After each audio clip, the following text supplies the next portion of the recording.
Haley. You listen to Nothing But Niners. So now they've got to start from deep in their end of the field, and Garrison Hurst takes advantage of it. He takes the handoff, sweeps to his right, gets to the 20.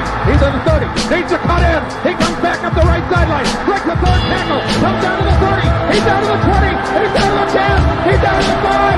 He's into the end zone. Touchdown! Touchdown! 49ers! 96-yard run from scrimmage. Garrison Hurst. Young, back to throw. In trouble, he's going to be sacked. No, gets away. He runs, gets away again, goes to the 40, gets away again, to the 35, cuts back at the 30, to the 20, the 50, the 10. He dies. Touchdown, 49ers. The Ravens 27-yard line. 49ers into the backfield. Smith on third down. He'll take it himself for a first down.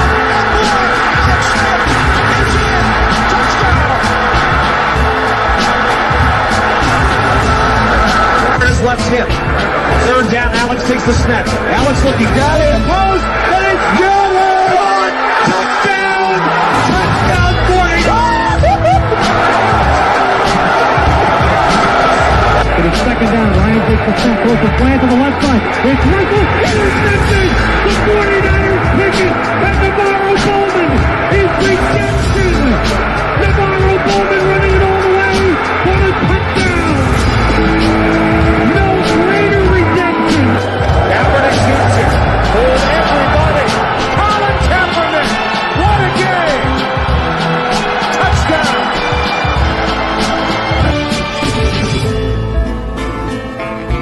Yeah.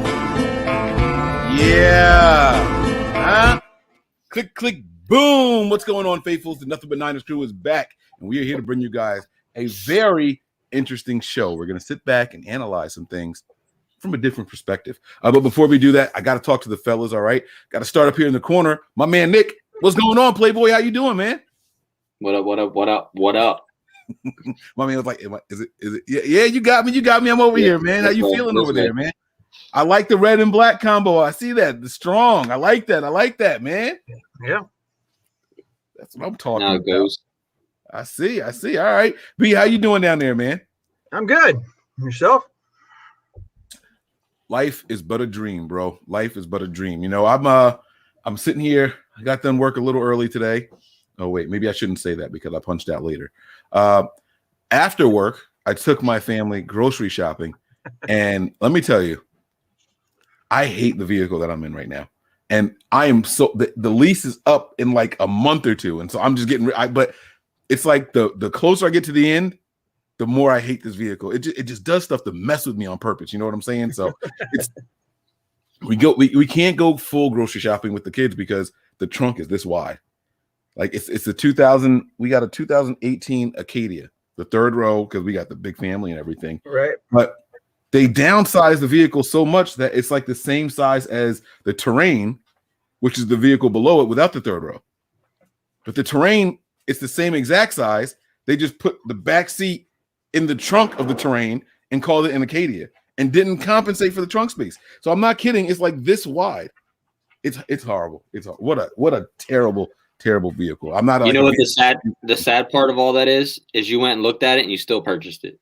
Mm-hmm. Yeah. Yep. And we're super excited when you got it. No, not this one. The white one I was excited about. When I turned in the black truck and I got the white Acadia. Oh yeah. My wife, who's white, just walked by and said, "The white one." The white one. That was hilarious. Come on, that was good. I gave her hell all through February. Anytime we disagreed about something, I was like, "Melissa, it's Black History Month. You shut up." Like the black one. So now she's like the white one. So all right, let's get my man in here. You ready? Give me a thumbs up. You good? All right. Last but certainly not least, my guy Breezy. How you doing down there, bro? Yeah. What's going on, family? How y'all doing? Shining. You and Brian with the glasses. Y'all down there on purpose. I see what's happening, man. Bling, bling, baby. Yeah, bro. Ring work, about fitted, bling, bling. No, Wayne's coming in here like bright like a diamond. Yeah, look at him, man. He's shining down here, bro. I like it, man. I like it. Yo, Breezy, man, I was watching the halftime show from the NFC Championship last year, Yo, what's up with that hat? Did you retire that joint? Cause that hat was fire, bro. I don't even know what that hat is. It's on the shelf somewhere.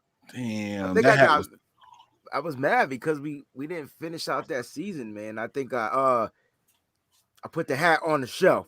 Just let's put it like that. Yeah, I feel you. So, guys, all right. So, listen, man. Tonight's episode is going to be. I think it's going to be fun. Maybe it's going to be frustrating. What we're going to do is try to think of things from a different perspective. So, for those of you out there who saw the little teaser, or not the teaser, but the graphic that we had for tonight's episode, on the ground, you have a person standing here and a person standing here, and there's a little graphic in between them. It looks like a number 6 from one person's perspective. The other person's perspective, it looks like a 9. Here's the caveat. I could make an argument that it's a G, right? And so it's all about how you view things. So what we're going to do tonight is we're going to look at everything that's happened, everything that's transpired, and maybe, just maybe, there's a plan that none of us even thought or something. So I'll start it like this, right?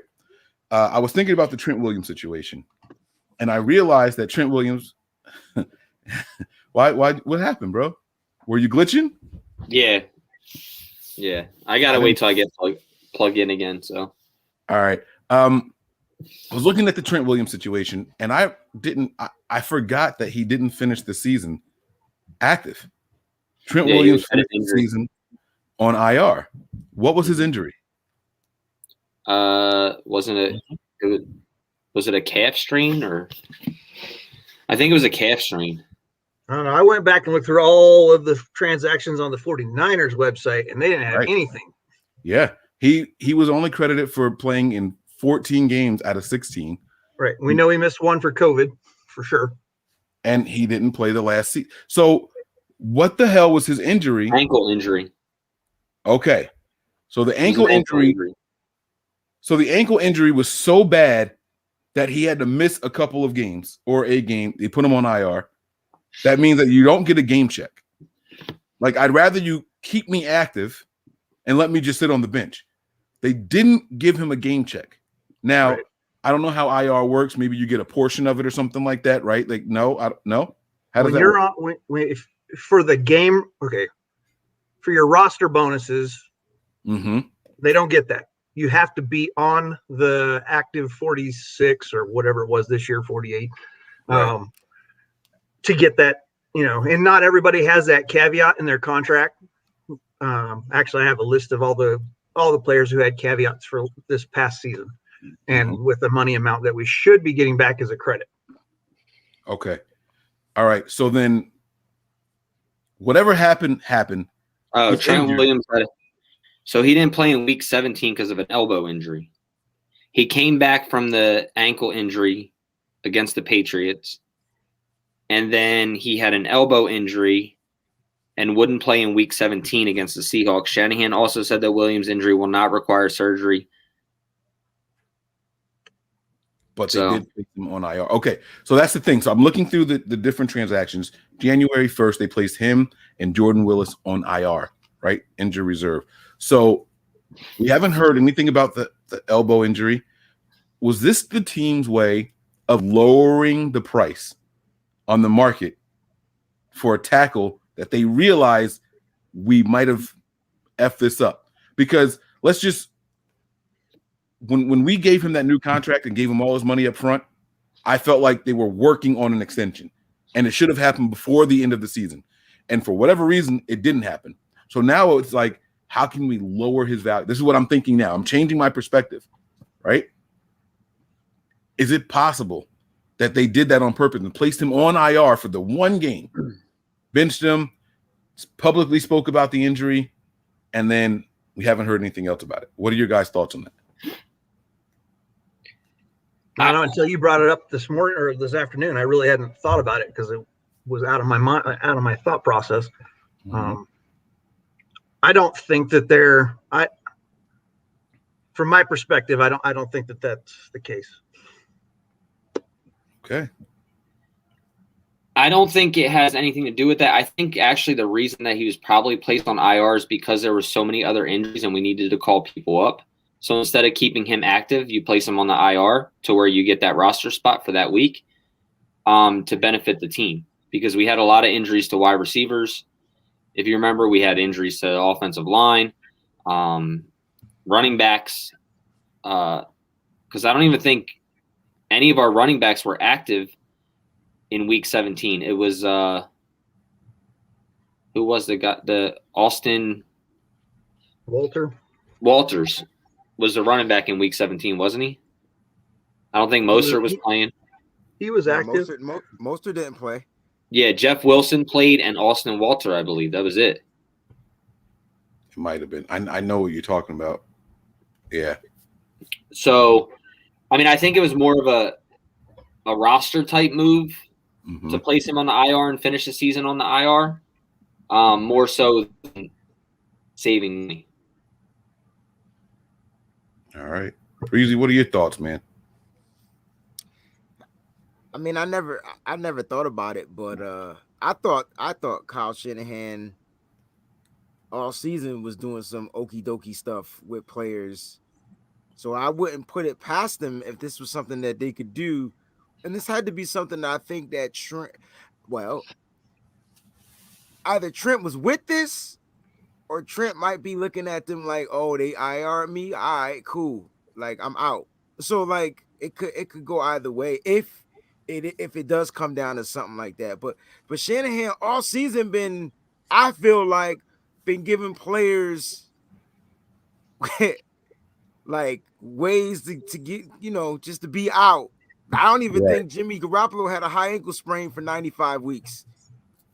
I'm just saying. Yeah, and we do know that Shanahan has gone to the podium and taken the heat off of certain players, right? Right. He did that with Jimmy Garoppolo. The second time Jimmy re-injured himself, he was just having a bad game, and I think that was a benching that he disguised as he re-injured the ankle. Mm-hmm. You know what I'm saying? Like I'm just not going to put you back out there. You're not having a good game, right? So that's what I think, and that's going to take us to our next topic. Now, this is the real one. I just use a Trent Williams thing to warm you guys up and get you thinking a little bit. Well, what the other game? Before we go to that, the other game that Trent Williams missed was a COVID game, right? Yeah, the one. Yeah, that was him and Debo missed. Bourne, right? Him, Debo, Bourne, like everybody. Yeah, so they against Green Bay. That's the other game that he missed. So he really only missed the last game of the season with that ankle injury. Yeah, week 17. Right. Yeah. Okay. Well, he had an elbow injury week 17. Right. Elbow. Yeah. Not an ankle injury. I mean, at elbow. Yeah, sorry. Elbow. And the only running back that played in that game, Nick, was Jeff Wilson. There was no other running back. Well, they might have been on the roster. They probably didn't get carries. Austin Walter, I'm pretty sure that was the game he played. Yeah, I thought he was up for that. Yeah, I think that was the game that he got called up for. He had a kickoff. He had a kickoff return, so he would have been the other running back. Yeah. There you go. Kickoff returns. So here's the real one that I think we were looking at the 6, the 9, or the G wrong about. It's the quarterback that the 49ers have been targeting. All right, so I'm gonna take it all the way back. Let me take you on a little journey here. And I know that the quarterback talk has been exhausting, right? But I think there's a different way to look at this that maybe we haven't been doing it. So past 2 off seasons, the Niners are looking at any and everybody, and they're looking to upgrade. John Lynch, Kyle Shanahan will go to the mic. There's not a single position on this roster that is safe. If we can upgrade, we will upgrade. Right? Boom. Quarterbacks included. Everybody. Anybody can get it. That's their mentality. That's suddenly the fans' mentality. Right? And now all of a sudden, we find ourselves hearing rumors, seeing thoughts, ideas from various people about every single quarterback. Yeah, the Packers might be letting go of Aaron Rodgers. Should the Niners make a run for him? Is Tom Brady going to stay in Tampa? Should they go get him now? Sam Darnold. What? Like what? Aaron Rodgers, Tom Brady, Sam Darnold? Matt Stafford's available. We should go get Matt Stafford. They're working on something for Matt Stafford. All right. But still, Tom Brady, Aaron Rodgers, Matt Stafford, right? All of a sudden, it's not. Stop listening to Dan Celio, man. Right. All of a sudden, it's not the clear upgrade, right? And what's the latest one that we really didn't discuss on the show? The latest one was Teddy Bridgewater. We kind of just glazed over because we all said, yeah, well, that's not much of an upgrade over Jimmy, right? Everybody kind of agreed to that. He's healthier. He'll be out there more consistently, but as far as ability, it's whatever, right? But then it hit me.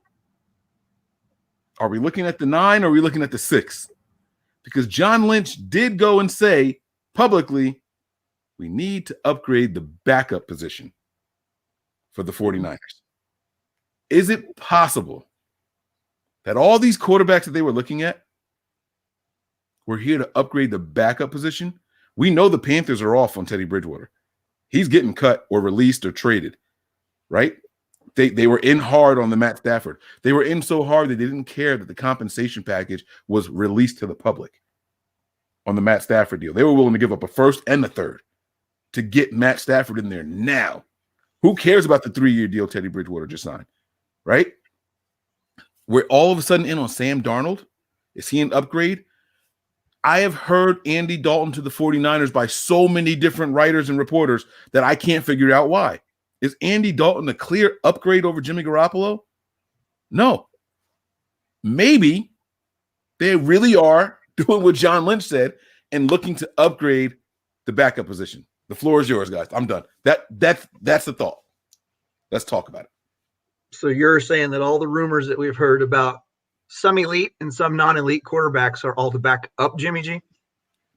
Well, I think that the Aaron Rodgers and the Tom Brady were the clear upgrades, right? But everybody else, what would it take to get a good backup in here? You could also look at it this way. I mean, what you're saying is true. It could be possibly that you're looking to upgrade the backup position and keep Jimmy's tenure here, but you're getting a guy that can win you football games. He's not an elite quarterback. I mean, Matt Stafford wouldn't have been a backup, I don't think. If you land Matt Stafford, he's going to be your starter. You're going to do what you need to do with Jimmy Garoppolo. If you go to Andy Dalton's, Teddy Bridgewater's, those type of guys, they're going to be the backup. You're definitely bringing in competition for a backup, right? But I've said this, and you've said this, and everybody here has said this. You save even more money with Jimmy Garoppolo next year. Yep. And the cap goes up next year. You say, wait, that's a little misleading. If you don't touch his contract, you save more money next year. Right. Percentage wise, not dollars. It's still 2.8 to get rid of him next year, right? No, I think it's less than that. No way. Yeah. But I understand what you're saying. Well, I can look it up while you're talking. You keep your thought going. I'll look it up, buddy. I'm sorry. I shouldn't have cut you off. Yeah, it drops down to like half of what his dead money is this year. It'll be half of that next year. Yeah. So you bring in a competent backup this year. If he works out, he works out. If he runs the system well, who knows if he moves up in position. So, and then you can make your decision on what you do with Jimmy Garoppolo next year. But it still just comes back to you have to do something. You have to do something with Jimmy Garoppolo's contract. If you can't figure out what you're doing moving forward. I've said this before. You have to – I think I said this on Mo's Nose. I went on Buddy Marcus's show last night, and we were talking about Jimmy. And it's – you need to do something with him as in, A, you need to restructure. B, you need to extend, or you need to just figure out if you're going to trade him or not. One or the other. You have to figure out something what you're going to do with him if he's not in your future endeavor plans for the San Francisco 49ers as a quarterback, because you have to save that. Next year is 1.4. You're right. I'm sorry. Yeah, so it's half of the 2.8. But either way, you only have $1.4 million in dead money. This year you only have 2.8, which is not a lot of money. So that's pre-June 1st, right? No, that's both. That's cut or traded. It don't matter. It doesn't matter when it is. If you cut post June 1st, this year's only 1.4. So it's the same as next year. Yeah. But let's talk about the view though. Like are we like assuming that all these guys are coming in here to beat the starter when really they truly are looking for some solid backups? It depends, though, because it depends. Like, Do we Breezy, really know what we're doing with? Do we really know what we're doing with Jimmy Garoppolo? No, but can you confidently say that Teddy Bridgewater was going to come in here and take the starting job from Jimmy? Confidently. Not from Jimmy, but if Jimmy not here, I think he would be the starter, right? So he would be the bridge quarterback. And so, like, you can say, yo, John Lynch just saving the face, yo. Like, yeah, we need to upgrade our backup quarterback, which we do. We currently, who's our backup quarterback? He just shitted on Josh. No, he just shitted on Josh Rosen by saying that. You get what I'm saying? Like, he just took a big dookie in Josh Rosen's mouth. Yo, we looking for a back unless Josh Rosen is the quarterback. Like you get what I'm saying? Like, so it's like he won't say nothing bad about Jimmy, but he'll go ahead and put this out there. Yo, we definitely need to upgrade the backup quarterback, which we do. We absolutely do. Because right now we're looking at Rosen and then no one else in there to compete. I think Josh Johnson might still be in there. And then Jimmy Garoppolo if he's healthy and ready to go. So if they get rid of Jimmy, guys, and they brought in Teddy Bridgewater would be the starting quarterback, and they would probably be drafting a quarterback as well. So it depends on how you want to look at it. From this 6 or 9 perspective, we are looking to upgrade the backup quarterback, but aren't we looking to upgrade all the positions? John say that. Didn't Kyle Shanahan say that? We're looking to upgrade every position on this team. So John Lynch might have just messed up. He messed up the script. I don't know. That's the way I'm seeing it.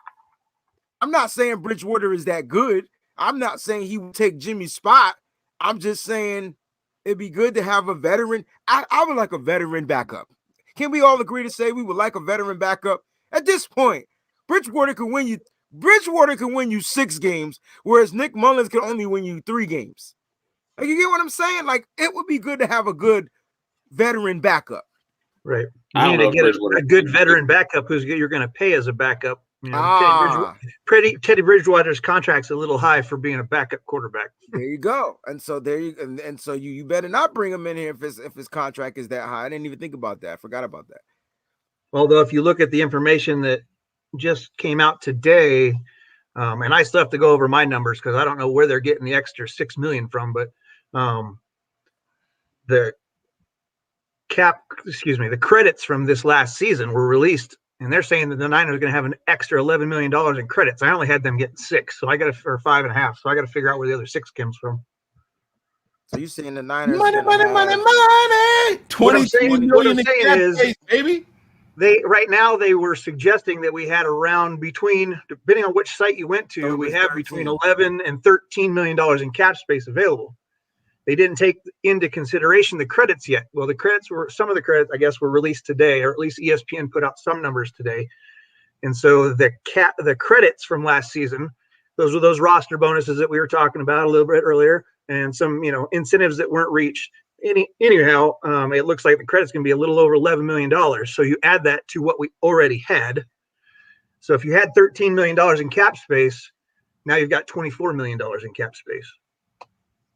And so that's good for us because we're going to find, there's going to be more money. And then if the cap ends up, like we're talking about going up to 185 or even up to 190, that's just more money to get stuff done. Yeah. So the Niners could be sitting at cool 30 plus. Nah, I don't think it's going to be that high, right? Yeah. If they already had 24. I thought that was with the increase. No, that was with roster bonuses being kicked back, he said. So over the cap has them at I think 11 million and change, but that was sitting at the 180.5 million, right? Mm-hmm. And so if you add that extra 11 million to that, then you're up to 22 and change. And if we saw a potential 10 million more, or 5 to 10 million more in cap adjustment for the floor, gotcha. Then yeah, you could be looking at $30 million. Okay. All right. Before you touched anybody's contracts, right? Before you start releasing people or renegotiating, restructuring. And I think that's like Parag and John both know those numbers before. They're working off of those numbers. That's not something that got released to them. They know who's not getting bonuses, who's not getting game checks. So they've already taken all that stuff into consideration. So that might be another piece of the puzzle as to why they said they won't touch Jimmy's contract, because they don't need the money right now. All this contract talk just like boring. I never. It's because it's weird, right? So one minute we cut this person, we get this amount of money, and then all of a sudden another story comes out. Oh, you get $8 million if you cut Weston Richburg. Or it's like, which one is it? I thought it depends on when you cut him. See, that's the okay. So if you cut him now, how much money we get? So if you cut him now, you're only getting 4. Yeah, 3.8 or something like that. Yeah.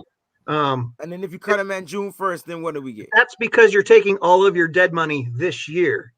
The reason it goes up after June is that you split the dead money over 2 seasons. 2 seasons. So then you open up $8 million for Brian, you think those credits could also be from the players that opted out their contracts? Money back? So. No, because players? Yeah, I don't. They didn't pay them. They paid them a stipend, but that didn't count. Right, but what I'm saying is that money probably has to stay as an accounted money until the season contract ends. told for this season.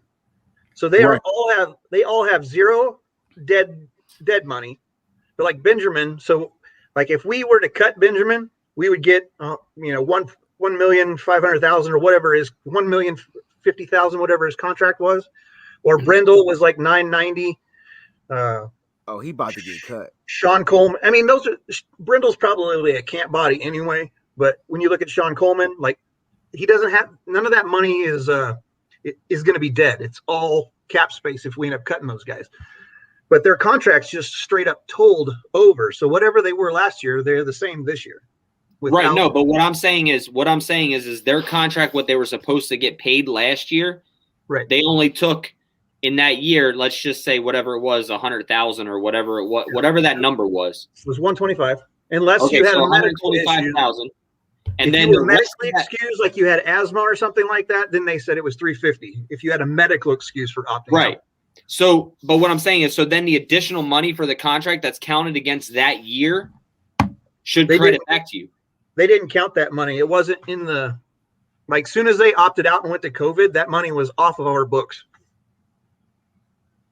The contracts didn't exist in the 2020 season, essentially. That's weird though, because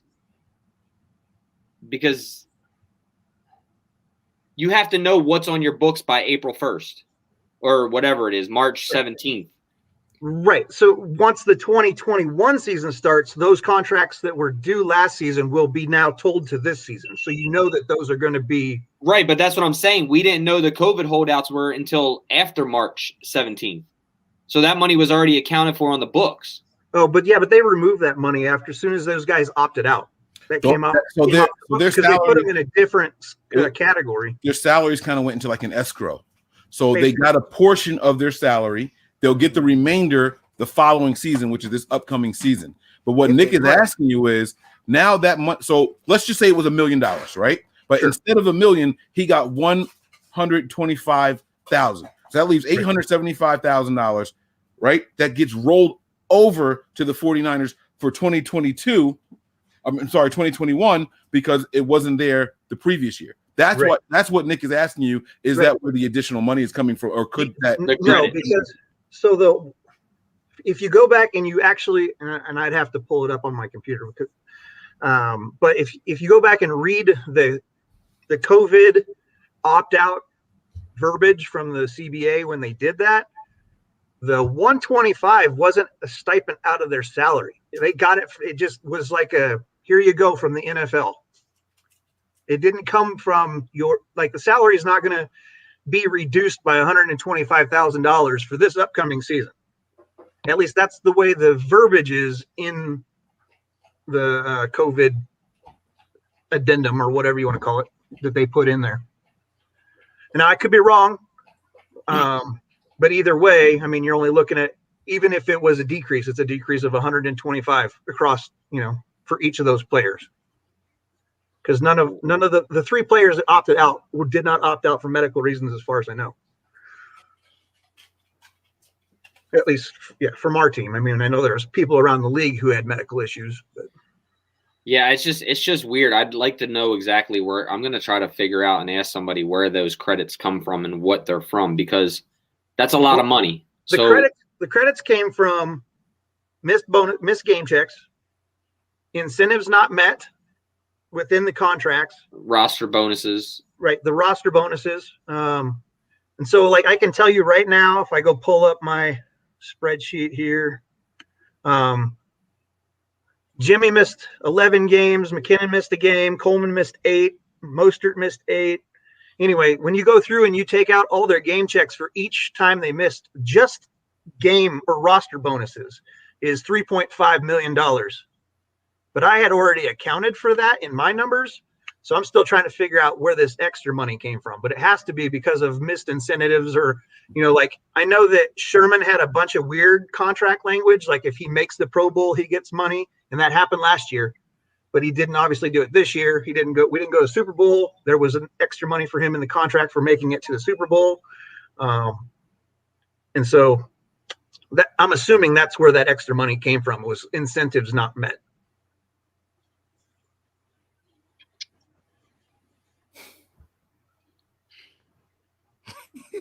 That's it. We're done. I don't know, man. I tried to take it this way. It went this way. Now I don't know what to say now. You want to go back to talking about backup quarterbacks? Nah, I guess it's cool too. I don't know, man. I don't know. It is exciting that the Niners have more cap space. That's a very, very good thing. Sure. $5 million worth of cap space can get you 2 to 3 players. That's the way I view it in my head. And so if we're up at 25 to 30, that's 5 to 6 guys. I mean,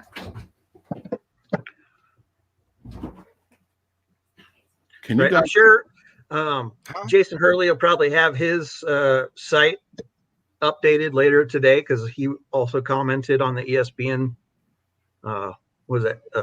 Fields, I think, was the guy that put it out. Anyway, so that we'll have a better idea. I don't know if he'll break down where that money all came from, but yeah, I'll definitely be going to look at his site later. I was listening to another podcast today, I believe it was today, and they were talking about the possibility of Alex Smith returning to the 49ers. I did the same thing at first, Brian. I laughed. I know. But when I changed my perspective and perception, Alex Smith as a backup would be really, really good for everybody, including Jimmy, including a rookie, Rosen, whoever that was there. I don't want to see Alex play, but this guy knows more defenses probably than any quarterback in the NFL, not named Tom Brady or Drew Brees. He's been around a long time, and he has played in so many different types of offenses. His intelligence level. What'd you say, Breezy? Been around as long as Aaron Rodgers. Yeah, and so like he's got the leg thing. He's not going to come here and be a starter. But is he worth bringing in for a backup? It depends on his price, bro. But If Alex Smith told you I'd play right now for $3 million as a backup, $3 million a year. I say you bring him in. And then and so now we talking, because now if we drafting a quarterback, that's who you want mentoring your quarterback, not Jimmy Garoppolo. I'm dead serious. I am dead serious. I'm dead serious too.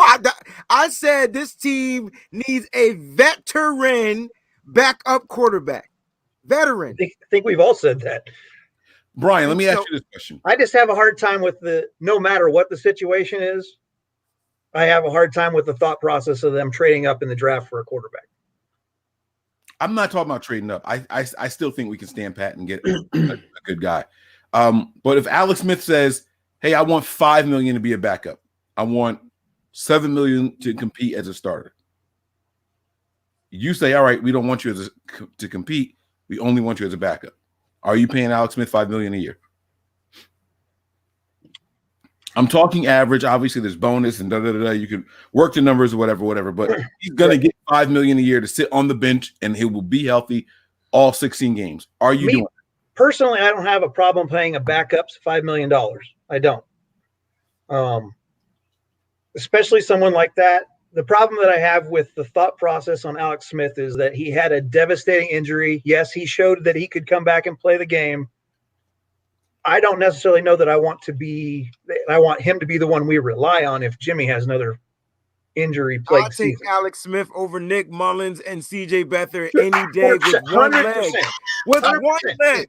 But you could also probably go get Fitzpatrick, and I would feel more comfortable with Fitzpatrick than I would with Alex Smith because of injury history. When's the last time Fitzpatrick made less than $5 million a year? Yeah, he. I don't know his contract, man. I don't know. You said the other. Wait, no. You said the other night he was going to cost about $13 million. Mm-hmm. Who said that? You did. I didn't talk about Fitzpatrick. I asked about Fitzpatrick. I asked about him. So on one of these shows, I know you the numbers guy. Somebody said he was going to cost a few million, like more than what I thought. Listen to this, right? He said, I know you the numbers guy. All right. Ryan Fitzpatrick has made, oh, come on, man. He made $8 million in 2020. Oh, he will make $8 million in 2020. This dude had a $4 million roster bonus last year, 1.5 base salary. Oh, my. He made $7 million last year? Where his past contract? Oh, here we go. Signing bonus 1.3, average salary 3.3. It doesn't tell you the total. All right, so he signed a 1-year, $3.3 million contract. None of this adds up the right way. With the Bucks in 2018. Let's just say he made $8 million last year. Let's say he made $8 million. Sounds about right. Close, Mike. I mean, he had a dead cap of $7 million. So let's give him $8 million. He had a dead cap of $8 million this year. 2020, he has a dead cap of $8 million also. Well, if 2020 was last year. Oh wait, last year is 20. God damn it, it's 2021. I'm getting so old. I'm sorry. So now, Brian, dead cap I of agree $8 with million. Brian now. Yeah, he had a dead cap of $8 million last year, and the year before that was $7 million. So that's what Ryan Fitzpatrick's market was. If we can get Fitzpatrick for $7-8 million as a bridge, see, he would be a. Okay, so now you're changing the scenario. I'm talking about you're going to use Fitzpatrick as the bridge instead of Jimmy. You're going to go find somebody else. You're already opening up $20 million. I'm not bringing Alex Smith back. You know, I would take as a backup, not a bridge. As a backup, I would take Fitzpatrick over Alex Smith because of the injury history. Alex Smith ain't coming back to this organization anyway. You might as well clear that out of your head. It's a different organization than when he left. Yeah, it's not the ownership. The ownership's the same. What are you talking That's about? what he was pissed off about. He's not mad at the ownership. Harbaugh traded him. Yo, did you not hear his sit down? Did you not hear his sit down conversation? No, I didn't. About the ownership of the 49ers and how they did them dirty from day one. He's not talking about Jed York or the York family. I didn't hear it, so tell me what he said. Break it down for me. He basically talked about how his tenure in San Francisco, he could not wait for it to be over from the top to the bottom, from ownership to coaches. Did he say top to bottom, or did he say ownership and down? From the very top of the organization. That's ownership. No. You're interpreting. At that point, you're interpreting. Who's the top of the organization? The top of the organization is ownership. But I'm asking you if he said ownership or if he said from top to bottom, because there's a big difference. Because ownership doesn't affect players and rosters. Jed York doesn't say do this with this guy. He has nothing to do with that. That's GM and down. And that's why I'm asking if he said top to bottom or if he said ownership and down. I'm not trying to be a dick. I just want to know what he said. No, I get what you're saying. It's the 6 and the 9 perspective. You're looking at it one way. I'm looking at it the other. It's how you interpret perception is everything. Right. So they said ownership. I took it as ownership, or they said from the top, which you can't get any higher than the top from ownership to the bottom. Okay. And he was talking about how he had injuries and they were forcing him to play. And he even went and spoke about Denise in the conversation, Denise York, where he was pissed off at the way she was running things at the time. Denise wasn't the owner when Jed was here. She still had football operation parts. All right. I'm listening. So he was just pissed off at the organization the whole friggin' time. Then it got into the whole perception, the whole thing of Colin Kaepernick and how he was benched with Cat. Right. It was a long interview. Didn't get benched. He got hurt and got benched. Yes, he did. He never got a chance to come back. He got a concussion and kept winning. He never got benched. I don't understand how you But get when he was recovered from his concussion, he didn't get his job back either. He didn't even get a shot to get his job back. He had a 3-week concussion, and we were 2-1 in that time. That's not being benched. That's not getting benched. Bro, that's still benched. From our perspective, we're not coaches, obviously. If you're the starting he was never given his job back, right? As far as we know, if you're the starting quarterback and you get taken out because of an injury, and then when you come back from that injury, you don't get an opportunity to get your spot back where you were the starter, you were benched. You are benched. You don't get that opportunity to play again. That's benched, bro. No, Jimmy Garoppolo got benched this season. You were so bad, we pulled you and sat you down. That's bench. Bench. I get what you're saying, Mike, but I also agree that Nick's correct. He did not get a shot to come back and earn his starting job, so therefore he was benched for Colin Kaepernick. So Joe Montana was benched for Steve Young? Yeah. Yeah. Okay. As long as you follow the same damn theory, then fuck it. He was. I mean, if you're not given he wasn't. Hey, as long as you follow the same theory, Joe Montana was out for injuries. And then Young came in and played, and then Joe Montana got his opportunity back, and then Joe Montana was traded because of the play of Alex Smith never got the opportunity to get his starting job back from our. They may have had a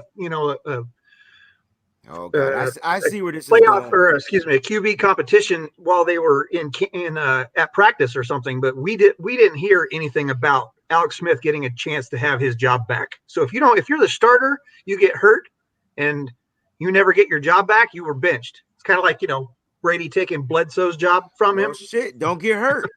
And then you won't get benched. Nah, don't do that, Breezy. But that's what it is. But you can't say don't get hurt in a sport that's got a 100%. I'm saying that's the rule. That's the nature of the game, bro. So when Tom Brady was suspended for 4 games, Jimmy Garoppolo won all 4 of his starting games. Jimmy Garoppolo never played 4 games for the Patriots. People got to stop saying that. He played 2 and got injured in the second. And then the guy behind him, Brissett, came in for the last 2. Okay, so he won 2 games. He won 2 games, and Brissett won 2 games. Uh-huh. Did Tom Brady get his opportunity to come back as a starter? Yeah, he's the starter. Because Tom Brady was better than those guys. And he wasn't hurt either. He was suspended. It's a big difference. Right. Either way, you're not available to play. Right. I know. I get what you're saying. And I'm not trying to say that. but the 6 or 9 hurt and suspension is 2 different things, man. Right. And I'm not trying to say that Jimmy's on the same level, but when Breeze got hurt and Winston or Taysom, however you want to look at it, when the backups came in, it wasn't like Breeze was never going to get a shot to get his job back. Alex Smith never had a chance to get his job back. Because, all right, guys. I just feel like the quarterback that was hot got the spot. And so, yes. But therefore, the other guy's benched. No, I don't understand. No. When your backup quarterback takes your job, you're benched. That's not all right. All right. I think what we're doing is we're looking at it's 6-9. We're holding on to the letter of the law here, right? So to me, like we've all played some sort of competitive sports. I don't care if it's Pop Warner, Pee Wee, right? If you were out there struggling before that game is over, you are benched. Hey, let me ask this question. I got a question, right? Is Alex Smith mad at Andy Reid for getting benched for Patrick Mahomes? Or he just mad at the 49ers? I didn't see the sit down. That's why I said this. No, I'm just saying. That's why I said Alex Smith's aggression towards the 49ers isn't just the coaching. It was the whole entire organization. My point is he being a bitch because I ain't hear him complain about Andy Reid when his ass got benched for Patrick Mahomes. It was like, okay, bye-bye. Right? And that's where I was going to go. That's what I was leading up to. Like, people forget what the 49ers looked like with Alex Smith. It was a ton of checkdowns. It was the running game. Looked like Jimmy Garoppolo, Mike. Right. But that was the situation we were in. Colin Kaepernick came in. All of a sudden, we were hitting people downfield. Yeah. You know what I'm saying? The quarterback was running and scrambling and breaking tackles and not taking all the sacks and shit, not throwing incomplete passes. Like, it was all of a sudden a completely different explosive game. Yes, Cap took Alex Smith's job, but he didn't get benched. It was never you played so poorly, you're going to sit your ass down. I see where your perspective is. That's all I'm saying. Cap did take his job, yes, but benched is, hey, your first half was trash. Go sit down. But if from my perspective, if you're the starter and you lose your job to the backup because of injury or for whatever reason, when you're better, you should get your job back. You are the starting quarterback. If you cannot beat the other guy that was behind you, now you're being benched. No. That's it. That doesn't just no. I get with the bench part. I don't think it was that Alex Smith couldn't beat Colin Kaepernick. I think Jim Harbaugh just really liked what was going down with Colin Kaepernick. And I don't disagree with that at all. And Colin Kaepernick was Harbaugh's guy. He inherited Alex. He inherited, yeah. Right. We got to. Right. That's true. Right. But they both started off the season there, and Jim Harbaugh could have just started Colin Kaepernick and got rid ofAlex Smith. No, don't say that. He was a rookie. I mean, a second-year player. Yeah, I'm about to say he was a second-year guy. He was there a whole year on guy. You know what I'm saying? He was learning under Alex Smith. Just like y'all say, bring in a quarterback, learn under. Nah, don't do that to him. Don't do that to him. When the opportunity came knocking, he came rocking. Alex Smith went walking. Yeah, he went rocking until a defense figured him out that he couldn't friggin' read a defense either. All I'm saying is I'm a little upset now at Alex Smith because if you saying he came out, he had feelings about what happened. He clearly has some distinct feelings for the 49ers organization. If he's speaking about it like that, because like I said, I to this day, he doesn't say anything bad about Andy Reid, and he clearly was benched. That was a clear benching. Yes. For Patrick Mahomes. Yeah. One thing I will say is that I do think Alex Smith should be upset with the 49ers. Okay. That guy he was here for what, 8-9 years? He was here and had 7 different offensive coordinators, some crazy shit like that. This dude changed offensive coordinators during the season.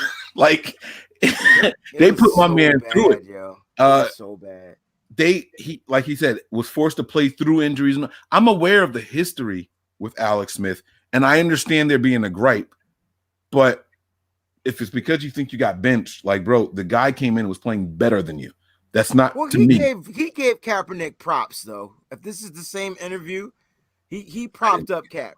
Like he definitely did. He was like, "Yo, he was electrifying. Like he was gonna be like, you know what I'm saying?" And so he did do that. So you know what I'm saying. But Cap came in there like, what's my man's name? The British are coming. What was his name? Oh, Paul Revere. One if I land, two if I see. Yes, Paul Revere. Exactly. Cap was getting them in the air and on the ground. Like he was hauling ass for 181 yards in the game on the ground. You're on the East Coast, right where that shit happened. You know that's fake news, right? Wait, Paul Revere is fake news? Is that what you said? Yep. Go read a real history book, not the ones they gave us in school. Oh, talk your shit, Bill. Let's go. But this isn't a history class, so let's go about. All right, we're gonna move on. Listen, let's move forward. Williams gives us a contribution. What do you guys think of Jameis Winston? I know he had the 30-30 in 2000. I don't think it was 2019. I think it was 2018. But he played well in previous seasons. What do you guys think about Jameis Winston as a backup? Other side. It's a 9 now, huh? Well, he's used to being a backup now. Mm-hmm. So he may know that's his role until he gets an opportunity to be a starter again. And he may not ever get that chance, but sometimes you just want that gunslinger to come in the game and just get the ball down the field. I know it's always going to be 50-50. You're going to get a touchdown, interception, touchdown, interception, touchdown. It's always going to be 50-50, but I like Winston, man. And he looked good last season as a backup. Like he was when he came in the game, he looked pretty decent. Not going to say he was great, but he looked good. I tell you what, he looked better than Taysom Hill. I tell you what, I don't know what our backup quarterbacks. I'll tell you that. And that anybody else want to answer the question before I go? What do you guys think of Jameis Winston? No, hell no. He's in the same spot as Cam is underneath fucking Nick's desk. God. He's deep. All right. No, I think Jameis Winston will be a phenomenal backup. I think he's got way more ability than any quarterback we've had on the roster for the last 4 years. He's got a strong arm. He's got the willingness. Sure. Like, you guys got to factor in maturity too now. Like, he's older now, man. But with Jim, like, you guys don't want to settle for quarterbacks. I wouldn't settle with Jameis. I mean, I know he's better than our current, I'm talking what we had as backups on the roster. About backups. Right. But we don't have those guys on the roster anymore. They haven't been re-signed. They're gone as far as we're concerned at this point. We're not going to. No, Rosen's back. I'm talking about the two numbskulls that played this year. Mm-hmm. Okay, those guys aren't on our roster anymore as we speak now. Just called him Jameis Winston won't even beat out Taysom Hill in New Orleans. What'd you say? Jameis Winston will not beat out Taysom Hill in New Orleans. I think you can find a better backup than Winston. And Taysom Hill is not a quarterback, bro. But wait, hold up, time out. What does that have to do with anything? Taysom Hill was never a competition about quarterback position. I'm saying this year, Jameis Winston will not beat out Taysom this year. Jameis Winston's a free agent this year, ain't he? Yes. So there's no competition. He'll re-sign with the Saints.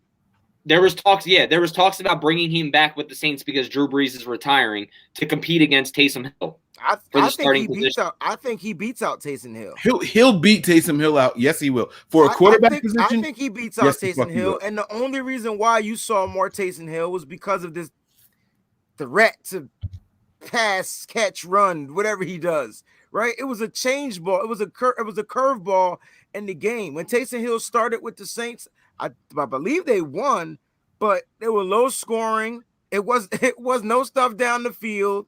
It wasn't real quarterback play. Yeah. You know what I'm saying? I'm not even going to say it's because of ability. I'm going to say it's because Sean Payton loves Taysom Hill. And that's why Taysom Hill will win the starting. That's true. To start the season, Taysom Hill will be the starting quarterback for the New Orleans Saints if Jameis Winston's. That's not to say that James won't take over. That won't take over. But Taysom Hill will start the 2021 season as the starting quarterback of the New Orleans Saints if it's between him and Jameis Winston. I highly doubt that. But okay. No, you were going to say something else, Breezy. Go ahead, because I don't want to cut you off. What were you going to say? We talking about backup quarterbacks. What John Lynch said was we needed a better back. We need to upgrade the backup position. There's plenty of quarterbacks that are going to be out there. You know what I'm saying? And I'm hoping we usually go cheap. But we don't have any money either. So I'm hoping somehow, some way they get a decent. You're talking about we don't have any money. We literally just found $7 million during this show. $11 million. I'm sorry, 11. Well, I already knew that the final. Yo, you gonna talk shit? Talk right shit. My bad, bro. We got money, bro. We good. We good. Listen, guys, you saying we got money and we got to sign. We got to sign a bunch of people, right? And so on your backup quarterback, you got to set yourself a cap. Like, how much am I willing to spend on a decent backup? And with a backup, you're hoping that this backup quarterback doesn't play. Like, you don't want you're when you got a guy backing you up, you're hoping that guy could come in. Kyle Shanahan said it best. Look, Nick Mullins is only supposed to play 2 games max in a row. 3 max, in a row. Anything after that, it was just like it was what it was. And so Callie just had to put that up there because that was my thing. So I'll talk about it when Callie puts his contract. I was trying to get to that, but this motherfucker's impatient and he want to pay contributions and shit. So I'll wait. I don't see it yet. I haven't scrolled down. Mike's got his hand up. Go ahead, Mike. I got a question. You said that Kyle Shanahan said that Nick Mullins was never supposed to play more than 2 or 3 games? He said that. He said that in an interview. Wait. This is new to me. Hold up. He was like, our backup quarterback was not supposed to play. He said, when your backup quarterback is supposed to not play more than 2 or 3 games, it could get kind of frustrated out there. He was standing up for Mullins, bro. Did he really say that? Are you 100% sure he said that? Yes. He said they asked him about it, and Breezy's right. He said, you don't plan for your backup quarterback to play more than 3 games in a season. When it happens, it gets flustering for them, and it's a lot for them because they don't get the preparation that a starting quarterback gets in the NFL. That's pretty much what he was saying. Yep. Y'all really just unlocked something. Y'all don't even know it. All right, I'm gonna shut up. Let's read these contributions because y'all told me that they're piling up. So I'm sorry. You keep looking at whatever you're looking at, and we'll. You got that one. Sure I got the Cali one when you finish with Knicks. Go ahead. All right. 2017. This is Nick Motown. Thanks for the contribution. Mo 2017, Billy back again. Jimmy was a different breed before the ACL injury. Was he really a different breed though? Like, I don't know that he was a different breed. He just had more confidence to do things that he could do. Yeah, like he now was he's scared. I don't know if he was a different breed because y'all making it sound like the Jimmy G we traded from New England was like first round draft pick, Heisman Trophy winning dude about to come in here and change the game. Now I ain't going front like I thought we was going to win with Jimmy, which we did. But you found the clip, didn't you? You found that clip, didn't you? Mike about to pee in his pants. He's gonna peek up there right now. Before we move on to the next thing, while Mike's looking at that, I found somewhat of a quote from that interview with Alex Smith. And he said, "Forget the coaching changes. I'm talking about just the culture of the building is not good. Unhealthy, completely dysfunctional, different people on different wavelengths, not clear communication, not a clear goal of the entire building. Very separated." And I think that trickled into the locker room. We had a very separated locker room, offense, defense, special teams. It was not a selfless unit. Not everybody put the team first. I think all of those things that come with dysfunction that are the opposite of what healthy organizations and team and environments have. That's shit trickled into the locker room like a fucking fire hydrant. It wasn't a trickle. we heard all of those stories prior to this. We heard that Harbaugh went in and removed all the pictures of the 49ers greats because we're our own team. We heard that Harbaugh had the offensive guys on this side of the locker room, the defensive guys on this side of the locker room, and the guys didn't bond. It was like a different mentality. We heard all that. I don't know why we're surprised by this right now. And none of this tells me that he's upset with the ownership. Everything that he's talking about, we heard that Harbaugh and Balky couldn't get along. Right. And it was, I want my way, I want your way. And it was all about self. Everything he's saying, if you read it again, applies to the Harbaugh and Balky beef. And then it trickled down to the locker room. I don't understand how we could possibly think that. And again, that's why I asked if he specifically used the word. So he said, I think in the time I knew how dysfunctional. Bitch. He says, I think in the time I knew how dysfunctional the work environment was I was in at the time. What it was, Smith said. I knew it was really dysfunctional. I knew that this wasn't the way successful places operated. But when you're a young quarterback and just drafted, it's hard to vocalize that. It's hard to stand up and say that. It's hard to make that change. That's before Jim Harbaugh. So that's where it was basically saying, like, from since he was, drafted to the time he left. Mm-hmm. So that's where I took that 6 and 9 perception from. Look at it. They just want to see your trash can. Your trash. Nick, I'm gonna send you some. Oh God, no, please. I'm gonna send you some googly eyes to put on your trash can. They just like seeing you hold that shit up. That's why Callie paid for this contribution here. You need to draw like Wilson on your. Yeah, exactly. We're gonna cut up Nick's hand, make it all bloody, and put a handprint up there. I think I'm doing in there now. That's a trash can right there. Jameis Winston would be a fire backup. He would be a fire backup, and I'm not quite sold on the person. I don't know the person like that. I disliked him heavily, but as time went on, you see the young man humbling himself and relinquishing his role and being content playing the backup and all that. I like what I saw from him as far as maturation. I did like that. Yeah, I think it helps when his dad kind of steps away a little bit. Right. And you guys talk about, the 30 and 30 and da-da-da-da-da. Remember what system he was in when he did that. That was a Bruce Arians system. Every single Bruce Arians quarterback, other than what Tom Brady did this year, had a high amount of interceptions because Bruce Arians airs that bitch out. It's got to go down the field. That's what Bruce Arians does. It's not a Jameis Winston thing. It's a Bruce Arians thing. Carson Wentz did it over and over. He had a lot of interceptions when he was with Ben Roethlisberger early on. He did it in Indy. Like Andrew Luck was seen as this guy, but why does he have so many turnovers, right? Bruce Arians was there all along. That's but what Bruce Arians also went by their quarterback's arms because he didn't throw the ball a whole lot downfield this year, and Tom Brady didn't have as many interceptions. That speaks to Jameis Winston's arm talent. Jameis Winston's got a cannon. Yeah, but he's not. He has a cannon, but Mike, you can throw the ball 65 yards, but how accurate are you going to be? Right. His accuracy is not. His accuracy is not there. He's Duke. Accuracy is not a direct reflective of the interception number. That's not how it works. That's not how it works. Not. But the longer the ball is in the air, the more time people have to adjust to it. If you throw the ball down the field 15 times and you throw 5 interceptions in that time, that's Dookie. All right. Listen to me. All right. Go. You ready? Think about Jameis Winston's pass. Just give me a yes or no. Was Bruce Arians his best offensive coordinator?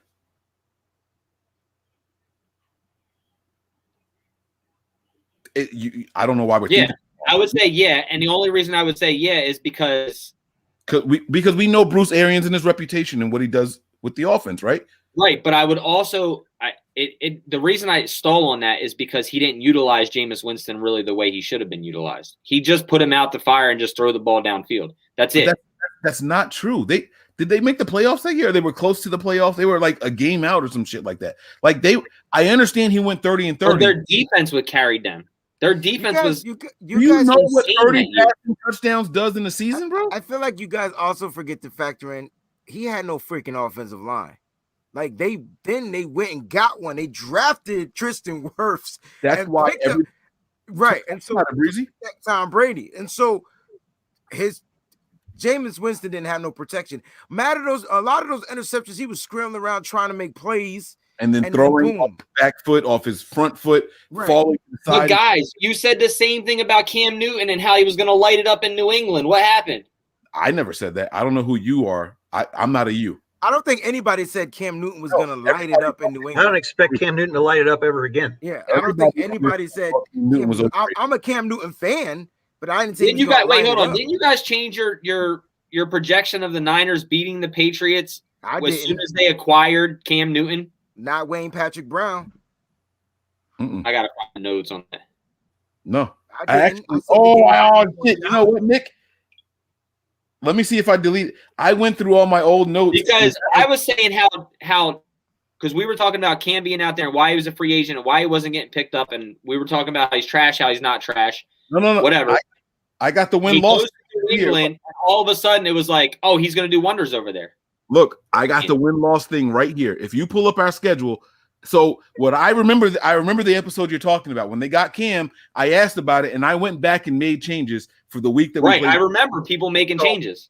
Right. So just check week 7, right? Hear me out. I need someone to look up our schedule from this year and tell me what week we played the Patriots. Yeah, I think it was week 7. I think Brazy's right. I think it was week 7. When was our bye week also? Because if it was before that, then I got to count. It was before the bye week. It was way before the bye week. I got them right here. This is the wins and losses that everybody did. And I went back and changed it when they did the Cam Newton thing. Because my first loss is to Seattle. Right. I'm right. So I didn't say that shit. That wasn't me.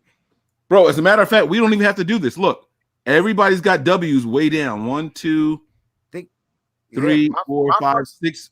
I got 6 W's for me and then an L. So it was week 6. It was week 6 we played. It was week 6 we played New England, and then we had to travel out week 7 to Seattle, and that's why I said we were going to lose because we were going from New England to Seattle. Breathing, bro. If what you're saying is right, then you got a W for that week. Look. I said we were beating the Patriots. Yeah, everybody had a W for the Patriots. What year? That looks off. We played the Patriots? I'm looking it up now. Week 7. It was week 7. When was our bye week? And our bye week was week 11. All right, so Wayne has 1, 2, 3, 4, 5, 6, 7. He has 7 wins in a row. And then whoever we played week 8 was his first loss. So week 8 was Seattle. My bad. Yep. Right. Okay. Nick has 1, 2, 3, 4, 5. Wait, 1, 2, 3, 4, 5, 6, 7. Nick also has 7 wins in a row with week 8 as our first loss. And then I have 1, 2, 3, 4, 5. I have 6 wins in a row with week 7 as our first loss. So who do we play in week 7? New England. We played New England week 7. All right, so then there you go. So that was changed to an L. So that was changed to an L. That's and right. When I go back and look at mine, because I wasn't on that show, I have it down as a W. Right. But that's what I'm saying. There was no overwhelming but I had that as a loss before the Cam Newton thing. Because I said Belichick knows Jimmy's weaknesses. Like I know why I had that as a loss. Had nothing to do with Cam Newton. So yeah, but my point is we're talking about Jameis Winston going in the right system. Jameis Winston didn't look good when he played with New Orleans this year. They have a great offensive line and a hell of a running game. I thought he looked Cam Newton, we talked about how if he got into a right system with his arm talent, he would be great. He got into a good system with New England. What? No, nobody said anything about Cam Newton's arm talent because we all thought he had a dead arm. Y'all argued with me about the MVP year, and I said he had an MVP year because of all the touchdowns from running, and you guys said no, it was his arm, and that he has crazy arm talent, and he should be picked up, that he's better than Andy Dalton's and all this other guys, and he had the shittiest year this year. Couldn't throw the ball 15 yards. I remember the Andy Dalton. All right, so let's factor in the shittiest year. Hold up, fuck all that. Let's factor in the shittiest year. Why he had the shittiest year? Edelman was out week 6. He had nobody to throw to, and all of a sudden it's like he had a shitty year because he had no wide receivers and no running backs. Garbage excuse, bro. That's a garbage excuse. Come on, man. That can't be a garbage excuse. If our quarterback has nobody to throw to, you expect him to have a great season? Even when he had people to throw to, he couldn't hit a receiver at all. Wait, time out. Now you're trying to tell Cam Newton to learn that quick pass system. So he has to learn the system. That's not his game. His game's never been quick throws. And look, Cam Newton had a bad year. It is what it is. But he had nobody to throw to. Listen to me. I will tell you exactly what happened with Cam Newton. All right, Brian. Injury. Brian, do me a favor and pull up the Patriots schedule. All right. Patriots schedule? Pull up their schedule for this year. I'll tell you exactly what happened with them. Last season. This past season. Week 1 or 2, Cam Newton came out on fire. Threw for like 350, 400 something yards. Right? The following week or the week after that, he ran for 120 plus on him. He was mixing it up really, really well. And he started out really, really good with the Patriots. Then he tested positive for COVID. You got it? All right. So I forgot about COVID. I don't even know what their record is. Tell me Cam Newton's stats for the first couple of games. Give me passing yards, touchdown interception ratio, rushing yards. Well, I didn't know you wanted all that. I'm sorry. All right. Well, you can give me wins and losses. You can give me this that. So I'm just looking at the ESPN schedule. With like Seattle in one of those games and they lost, but they were right. It was a shootout. That was a close game. Week 1, they played Miami in New England. Mm-hmm. Newton had 155 yards passing, 75 yards rushing. Mm-hmm. Then they lost Then they lost in Seattle the next week. What was the score of that game? 35-30. So it was that's the shootout game I was talking about. And Newton had 397 yards passing and 47 yards rushing. So almost 400 yards passing and almost 50 yards rushing. That's a good game for a quarterback. Too bad we couldn't throw that many yards on they trash ass secondary. So I'm not going to charge that to Newton. Week 1, cool. You want to give that to him? Cool. What happened after that? Week 3, they are back at home playing the Raiders, and they won that game 36-20. How can anyone say somebody throwing 300? How come anyone say, Mike, that someone who threw 397 yards is a decent game? What is wrong with you? I don't know. How bro. Is that decent? But now this 2 weeks the worst secondary in the league last year. And what did we do against that secondary, Nick? Not 397. Nothing. We didn't even get 300. We didn't even get 290. Like, no. Listen, but back to Brian's schedule and scorers. That's 2 weeks in a row with 30 plus. He's definitely not the same as he was. That's 2 weeks in a row with 30 plus. Right. All right. Then they go to Kansas City and they lose 26-10. But Hoyer played that game. And that had COVID. Was COVID. Right. Then they had their butt. Go ahead. No. But my point is, that's when it happened. The COVID happens. You lose all your rhythm with the team. You're coming back. And your health is different too, guys. COVID affects people differently. I'm not trying to make excuses for Cam. I don't want Cam. I never thought he was this world beater. His MVP season when they went 15-1 into the Super Bowl and all that, I said they had a weak schedule. I know where I stand on Cam Newton. But what I'm not going to do is pretend like I had this misconception of just how terrible and how bad he is. Like that's completely different. I think his arm is weak. I thought that 2 years ago, not just this year. I thought that 2 years ago. So I know I didn't change my mind based off of Cam Newton going to the Patriots. No, I changed my mind, or I had my loss there because I know Belichick knew who Jimmy Garoppolo was, and the defense was going to be ready for him. That's why I had the loss there. Had nothing to do with Cam Newton. That's all I wanted to say was that Cam started out the way you want your quarterback to start in a new system. You got a loss in the beginning, or you struggle the first game. What do you say, 175 and 50 or some shit like that? That's terrible. That's terrible. But then you go to 400 yards and 50 yards rushing. That's phenomenal. Then you do 30 and 32 games in a row. That's how you want your quarterback to trend. And then you get COVID. Everything is off after that. Everything. So that's when they started losing other offensive weapons for him and all that shit. Everybody he built rapport with is gone. We would be saying the same exact thing for Jimmy in this situation. Now that we're back on Jimmy, let me read this comment here. This is from Sean, and if I missed any other ones, guys, I'm really, really sorry. Sean says, I am tired of Kyle trying to make Ferraris out of Honda Civics. Hoyer, Schaub, etc. We need a quarterback that can play beyond scheme. No more Jimmy. And you know what? This goes back to the conversation we've had on the show multiple times. Do we want a guy that can elevate the rest of the team, or do we want a guy that needs a good team to be good? And I think we deserve a guy that can elevate the rest of the team. Can you imagine if we had a guy that could make Brandon Ayuk better, that could make Deebo Samuel better? Hold up. Give me a guy that can make George Kittle better. Give me a guy that can make Raheem Mostert better. We would lose our minds if we saw that. This is exactly why I said if Nick Bosa was a trade piece for Deshaun Watson, that I would take it, because Nick Bosa makes the defense better by himself. Deshaun Watson makes everybody on the offense better. And this is exactly why I said that. And I hear it, and I agree for the most part, but I always come back to this. Why did they only win 4 or 5 games last year?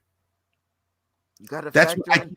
If Deshaun Watson is so good, you got to factor in all the other stuff, Mike. All the intangibles. You got to factor in you got to factor in the organization. You got to factor in the coaching. You got to factor in that he out there on the field all the daggone time with no rest because his defense wasn't that great. There's so many things you got to factor into why Deshaun Watson can only win 4 games. I tell you what, they did look better in those games that they were playing.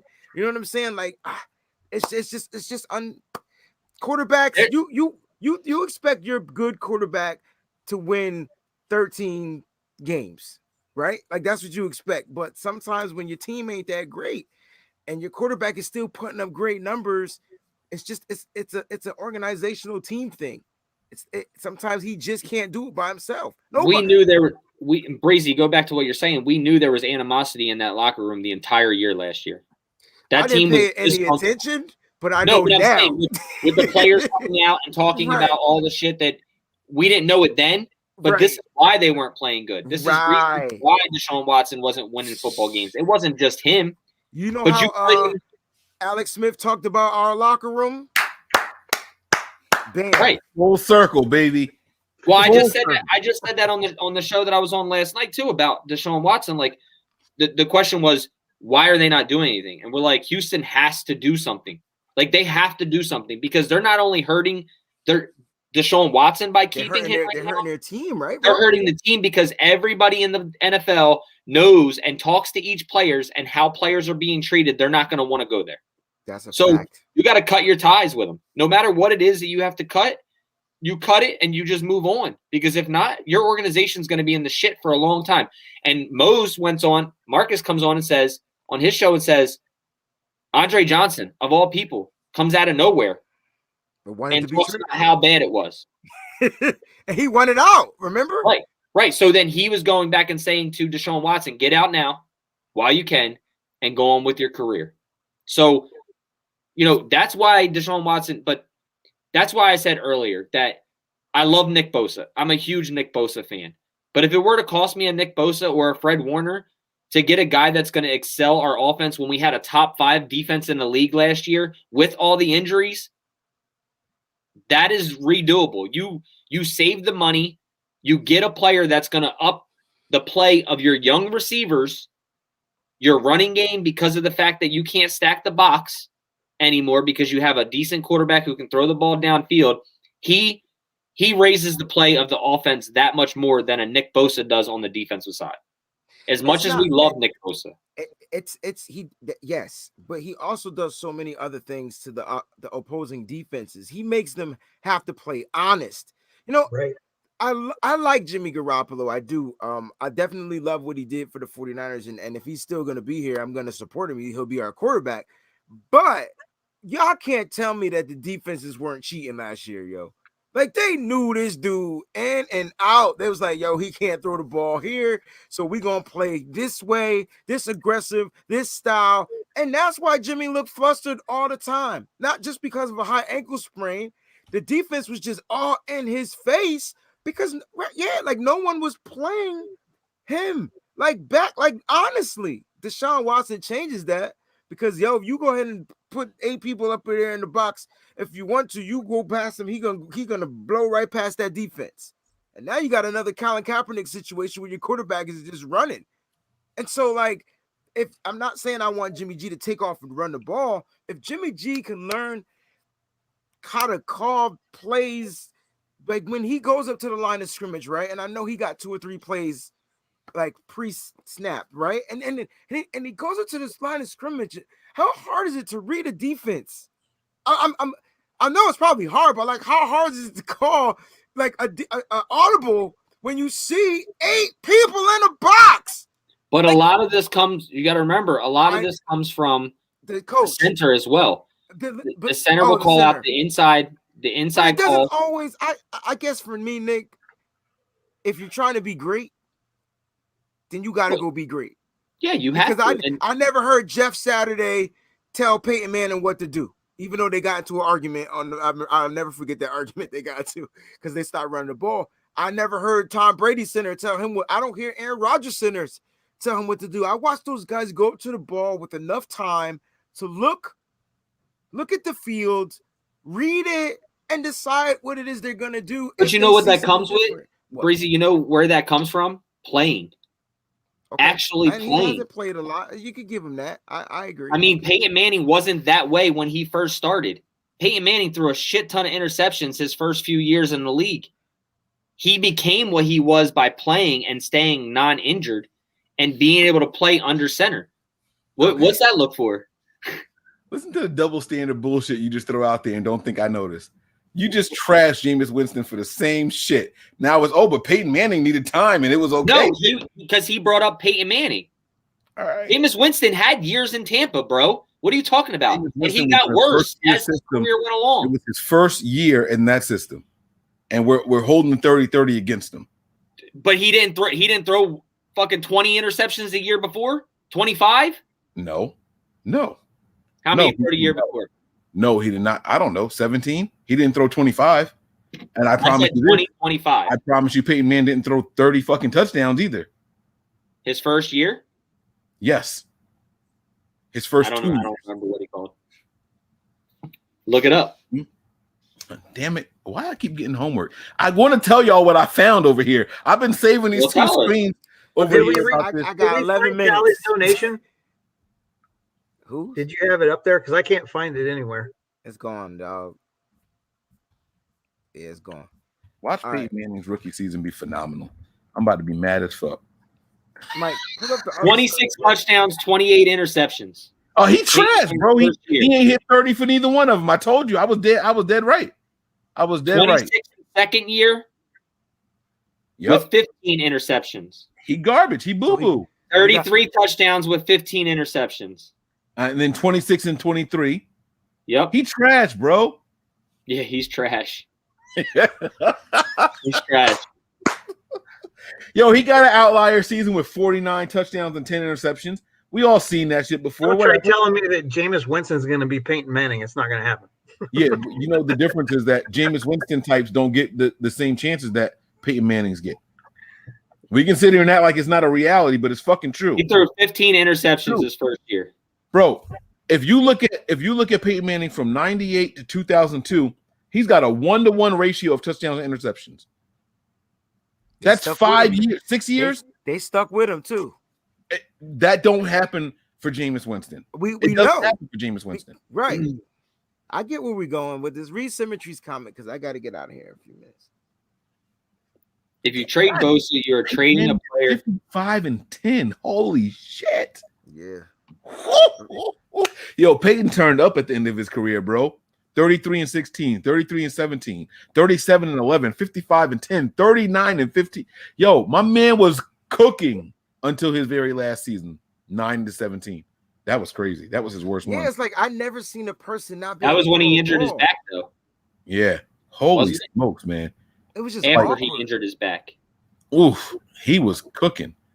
And it's 47,000 yards. I mean, 4,700 yards plus 47, 54, 46, 47, 45, 4,000, 4,000, 43, 30. I'm sorry, we got a contribution. I'm gonna shut up. Y'all got to break that down. Symmetry says if you trade Bosa, you're trading a player comparable to Charles Haley. You also don't have money for a premier left tackle, and will have trouble extending Warner. So you have a team with Watson, no O-line, and a fading D. Sounds like Houston. I don't agree with that. I agree that Bosa is a comparable player to – I mean, I'm not going to compare him to Charles Haley because, I mean, Charles Haley was Charles Haley. I think that Bosa is a lot different than Charles Haley, but I understand where he's coming from, as in the potential to be that type of guy. But I'm saying Bosa – I'd rather get rid of Warner because his contract's coming up than Bosa. But if the contract or if the trade asks for Bosa, I'm sticking with it. I'm taking one guy who makes 7 guys better than one guy who just makes a front better. My one little difference with this is when Jimmy was healthy, we finished the season averaging 31 points a game. Is it like does Watson improve us significantly more? Are we going to 38? I think he 100% improves us that much more. I just feel like if you get a guy like putting Watson, up 38 points a game, bro. I think if you get a guy like Watson, on average, yeah, put up scores like Kansas City does with Mahomes, yo. Kansas City has never even averaged 31 points a game. What we did last year is more than what Kansas City ever did. So we can't look at it like, oh, what Kansas City does. Kansas City aspires to be the 2019 49ers on offense. They never did that. They never did what we did last year with Patrick Mahomes. It didn't happen. But it's like, are we really going to score that many points a game if we get Deshaun Watson? The reason I think so is because I'm not saying Deshaun Watson is going to give you that 7-point difference, that touchdown difference. I'm going to say it's because your running backs are able to excel because your quarterback isn't stuck in the pocket or getting loaded with 8, and they're loading the box on him because they don't trust the quarterback.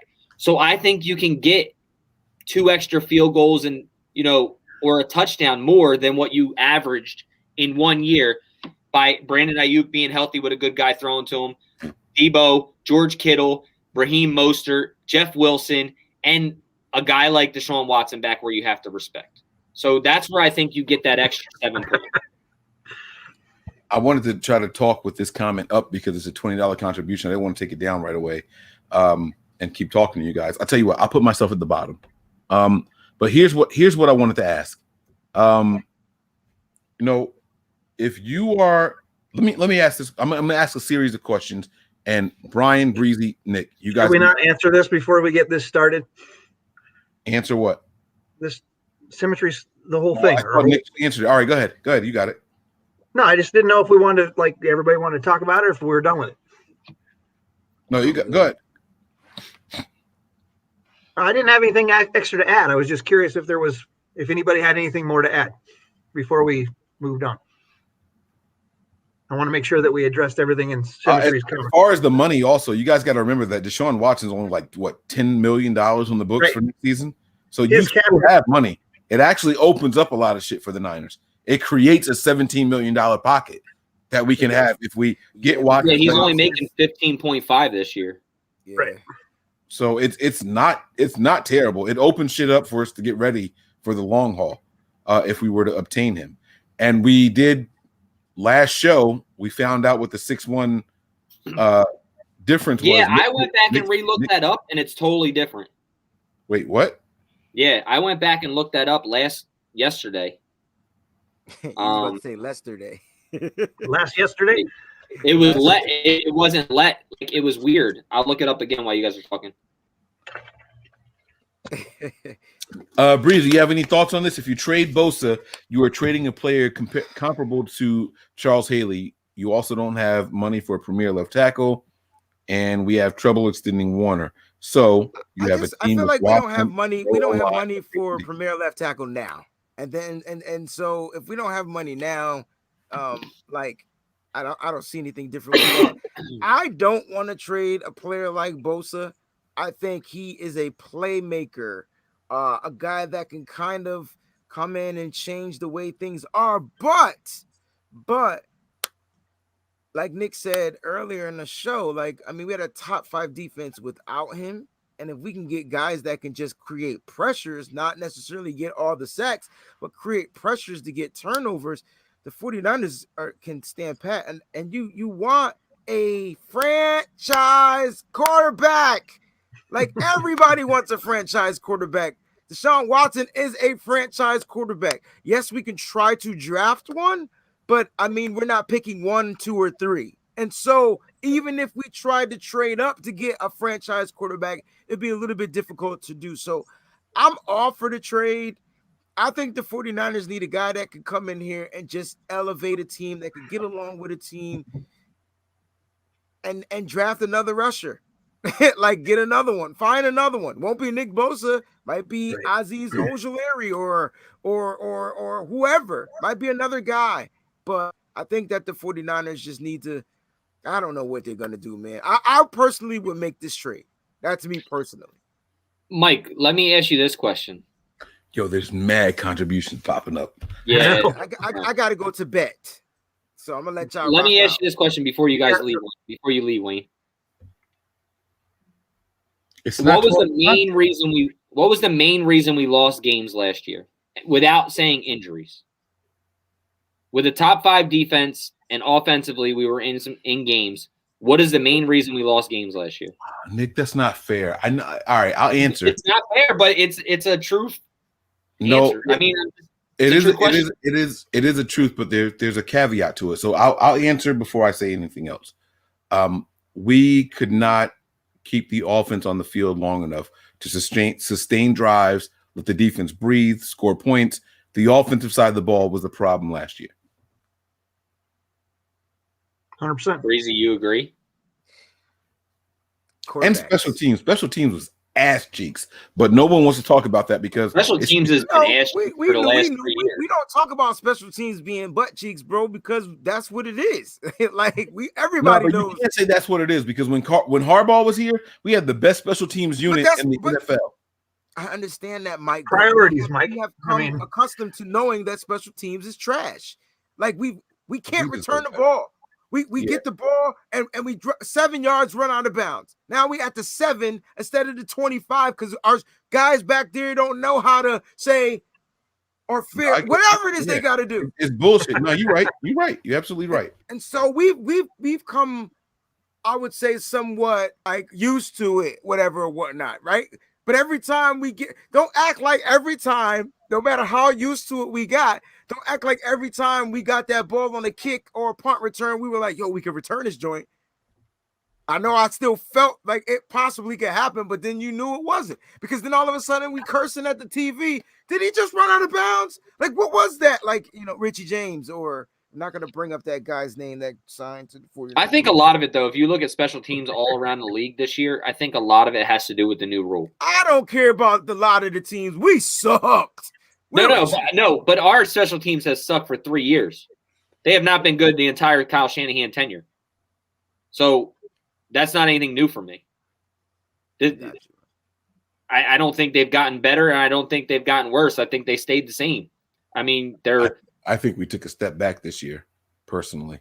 I think we took a step back this year also, but I think a lot of it has to do with the new rule, and the efficiency and players not being injured. We've used so many different kickoff returners this year compared to what we were using last year. Everybody on kickoff return, bro. So I think that's why we took a step back, or we probably would have stayed average with what we were at the year before and the year prior.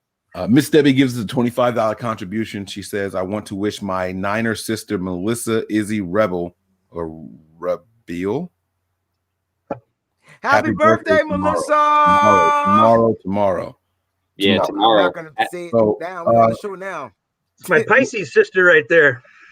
You guys can throw a happy birthday shout out at midnight. Look, we have a banner up here ready for Melissa, but we're not unveiling it until midnight. So ignore what you just saw. Happy birthday to a fellow New Jersey faithful. Appreciate and love you. Happy birthday. Hope you have a great day. That's from Miss Debbie. And then there was one more here, and this one is from John V. Fellas, are you at all curious how Rich Scangarello will affect Jimmy G? Or is it what it is? Or is it what it is? Is it what it is? And it won't make much of a difference. Part of me believes that a true quarterbacks coach can make a difference in what we hope to see. So, Breezy, I know you got to go, so you talk. Go ahead, Wayne. And then we'll go to Brian to get out of here. I'm hoping Rich can work with Jimmy. Like I really am. Jimmy to me still has footwork issues. He still throws the ball in a weird way.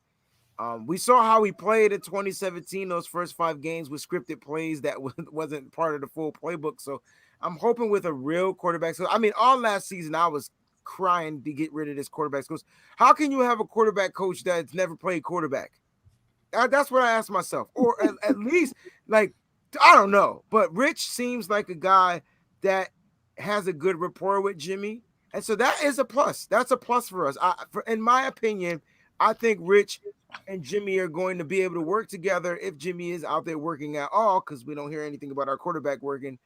But all I'm saying is I'm hoping that they can make a marriage and get back to where they left off in 2017 or whatnot. So that's what I'm hoping for. I think Rich was brought back to make a difference. Right. And we talked about this when it first happened. And I think, Mike, you were a little surprised when we read some numbers because Jimmy wasn't overly productive with him when he was here. He got more productive when Shane Day showed up, which unfortunately we had to deal with. But so I'm excited to see, because I think that first year, that 18, I think that the games that he did play in, he had better numbers than, like, his numbers went down with Shane Day, but he was more productive, if that makes sense. I think like his overall passing number, like on average per game, went down with Shane Day, but obviously it ended up being better in 19. We made the Super Bowl, right? And then we saw what we saw out of 2020. So, but I am looking forward to seeing how he can progress with a full year with Rich as his QB coach. Yeah. I'm just waiting to see who he's coaching. That's as simple as that. I mean, I don't know who the quarterback's going to be. So, well, the quarterback is Jimmy Garoppolo, according to John Lynch.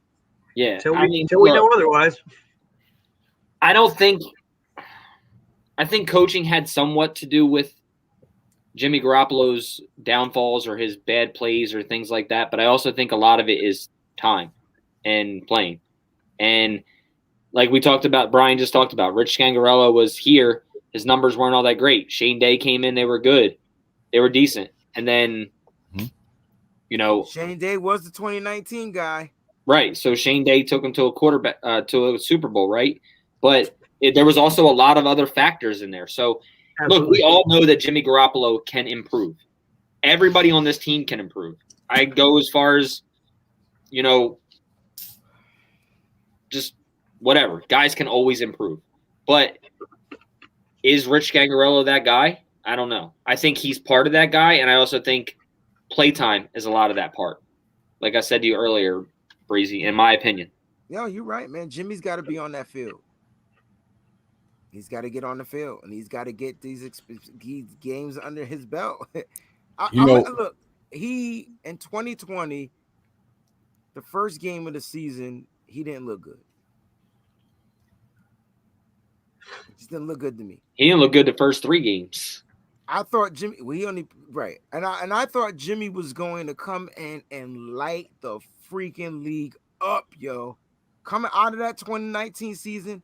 Coming off that Super Bowl loss, he didn't look good against Arizona. And so he did look great against the Jets. So I felt like we had a 50-50 Jimmy because after that, it was all injury Jimmy. And so, it's no real Jimmy only looked great against the Jets after his injury. After the ability to run and scramble and he had to stand in the pocket and be true, that's when he looked good. But the first drive, you watched the very first drive when Jimmy was able to move around, he was ass cheeks. Here's what I think about Scangarello. Scangarello works with the backups. He does not work with the starting quarterback during the week in the regular season because his job. Yes, because the starting quarterback's job is to prepare the game plan for that week. Gotcha. Right? The backup guys are just preparing to be in the game when their number is called. Know the playbook, so when they call a play, who cares what the play is? Don't worry about executing it. You know the play and then go from there.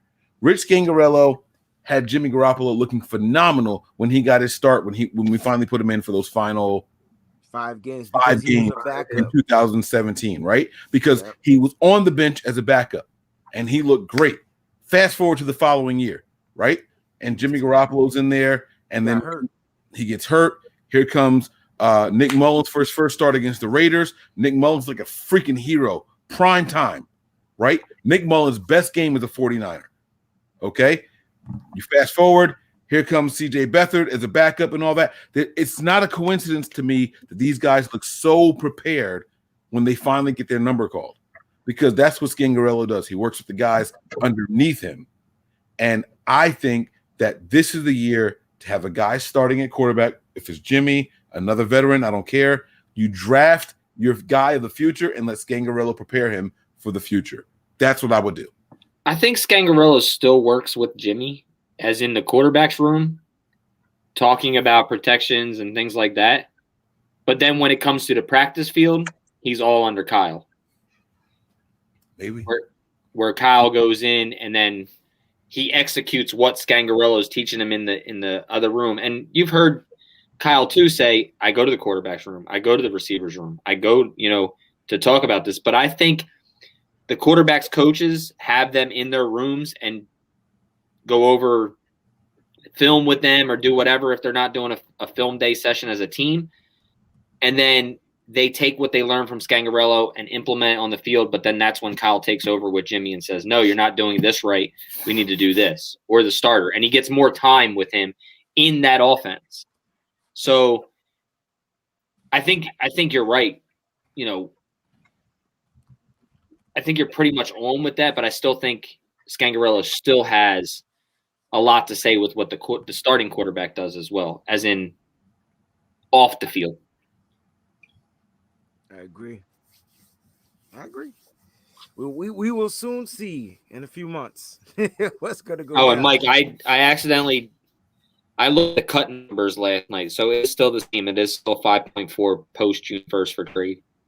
Mm-hmm. Because if I go to cut post June 1st, it's 50.9 million. So that's why I was like, wait, did I read that wrong last night? Was I that tired because I have my sleeping pill in me? Yeah. So I was like, wait, did I read that wrong? But it's post June 1st is 50.94. 50,940,000.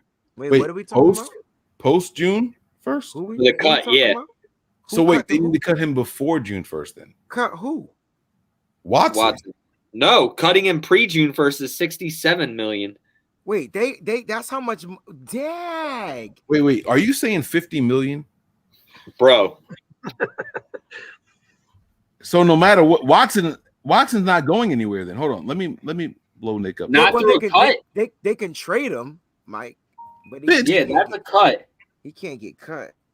That's cut pre-June 67.40. That's not the trade you told us last night. Change that to trade. No, but I got to go to trade. That's why I said cutting him, that's how much money they lose. Right. If I go to trade pre-June 1st, it's $21.6 million dead money. Post-June 1st is $5.4 million. That's it right there. That's June 2nd, baby. That's it right there. But see, that's the thing. Yes, DJ, I got to go to That bed. means he's not getting traded before the draft. Right. No, No. right. The agency and the draft over, and then you're going to do it. And which goes into what I said. I'll talk about it. Go ahead, Breezy. Guys, I love y'all. Faithful, stay faithful out there, man. Thank y'all so much for tuning in. Be there at that 12 o'clock midnight show. I'm going to be watching in my dreams, man. Love y'all, bros. I'm out. All right. That's our guy Breezy right there signing out. But Nick, you're absolutely right. I'm gonna switch this because the white looks better with your background there. That's what I was saying. So what? I was like the you and Melissa are killing me tonight. That's what I was talking about when I said that the Houston Texans could try to screw him because teams don't know who's going to land him. The draft is already come and gone. The free agency period is already come and gone. And now you want to try to trade? Like, yeah, your suitors have all of a sudden fallen off a cliff. Your ass is going to be right here. Are the Niners stubborn enough to bypass the draft and free agency to try to get him? I don't think so. I don't think the Niners are that stubborn. That's what I was. But I also don't think that Watson is going to. It doesn't matter. Watson's not going to play another game for the Houston Texans. If he has to sit out this year and then he has to go through it again next year, then that's what he's going to do. I have a feeling. If that is the case, if that's 100% true, and I am inclined to agree with you, I don't think Watson takes another snaps for that team. I am only moving him June 2nd and after. Only. What team is still going to want him after the draft and after free agency? The team that doesn't make any quarterback moves?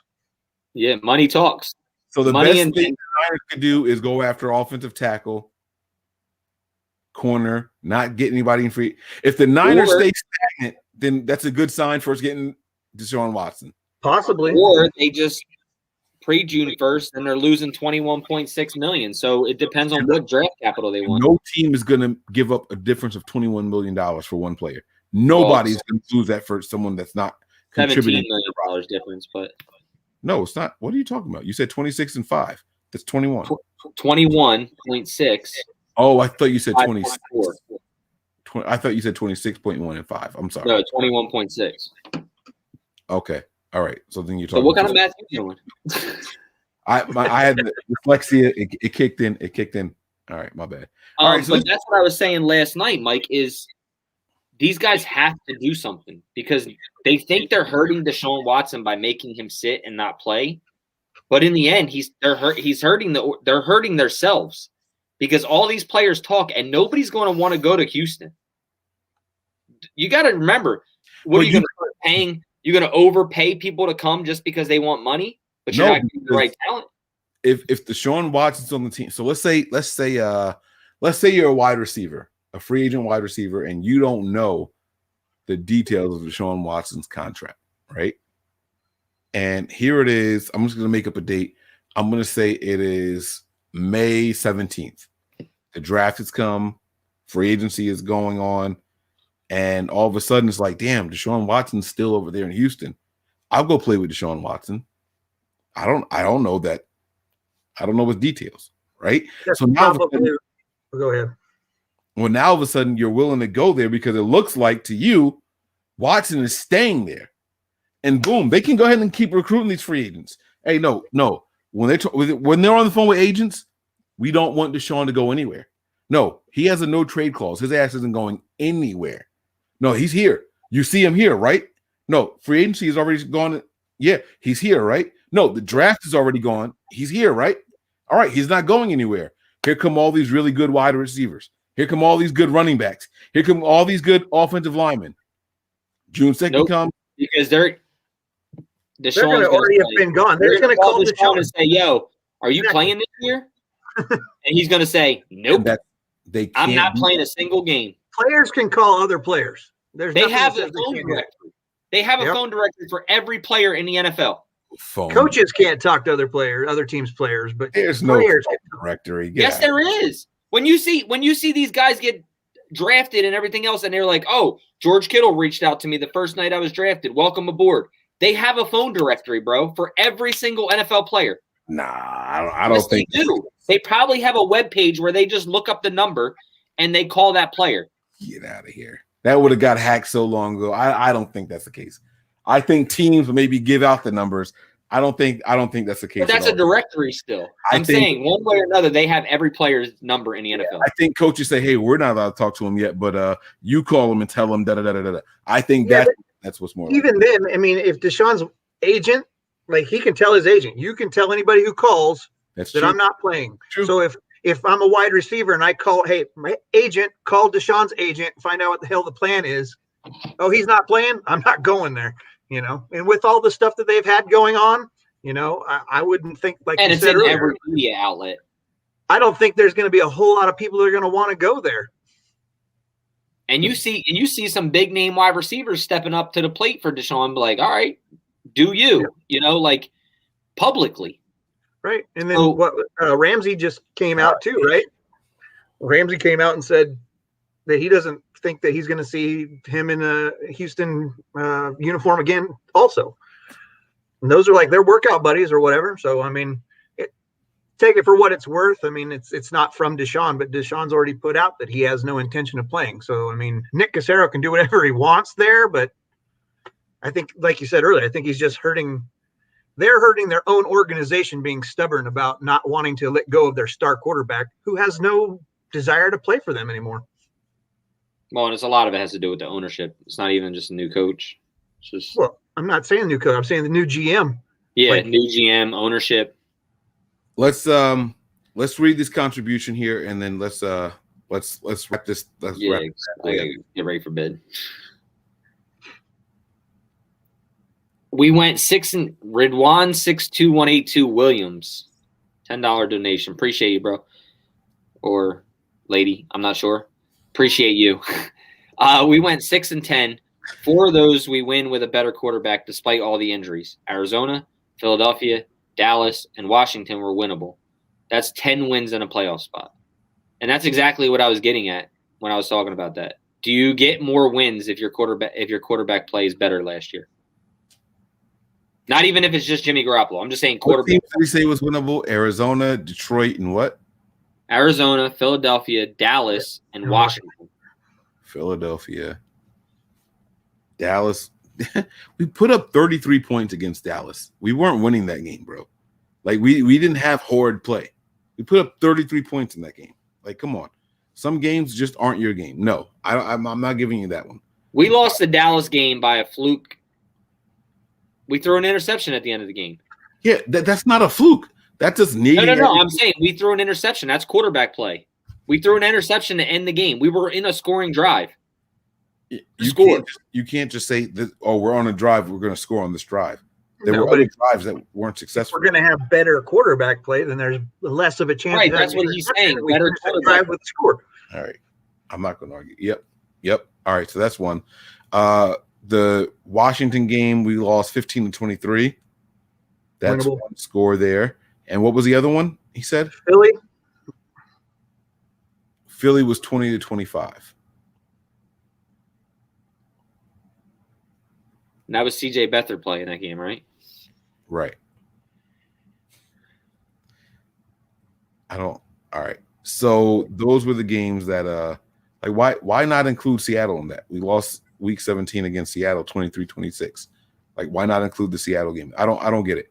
I remember the Cowboys game, and I felt like we weren't in that game from start to finish, and we got garbage time points. I could be wrong, but it is what it is. I don't know. I thought we led that game the whole time. Didn't we? Against Dallas? I don't remember. That's why I'm asking you. I know I was at a watch party with them. So hold on. I'll pull up the box score real quick.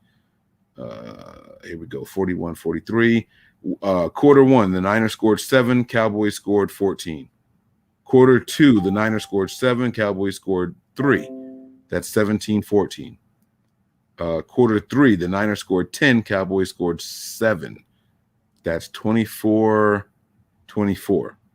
And then Cowboys got the one. So I don't know. Yeah, we lost on the last drive of the game. 41-33. All right. Maybe. You guys take it. Go ahead. Take what? I'm done with the comedy. Yeah. Answer the question. I was just saying, that's what I was asking earlier. Does better quarterback play, no matter who it is, allow us to win more games this year? That's all. That's all I was asking earlier. So I kind of agree that the quarterback play, no matter who it was, we could have won more than 6 games this year. I'm not saying it's 10. I'm not saying it's 7. We could have won more games than 6 games this year. But with the trade scenario, it depends on what we're giving up on the defensive side of the ball, because we also won some games that we were, 2 games out or 1 scoring drive that we won the game by. Does that make any sense to you? You know what I'm saying? Like, all right, I was saying that without Nick Bosa last year, we were still a top 5 defense. That's what I was saying. Yep.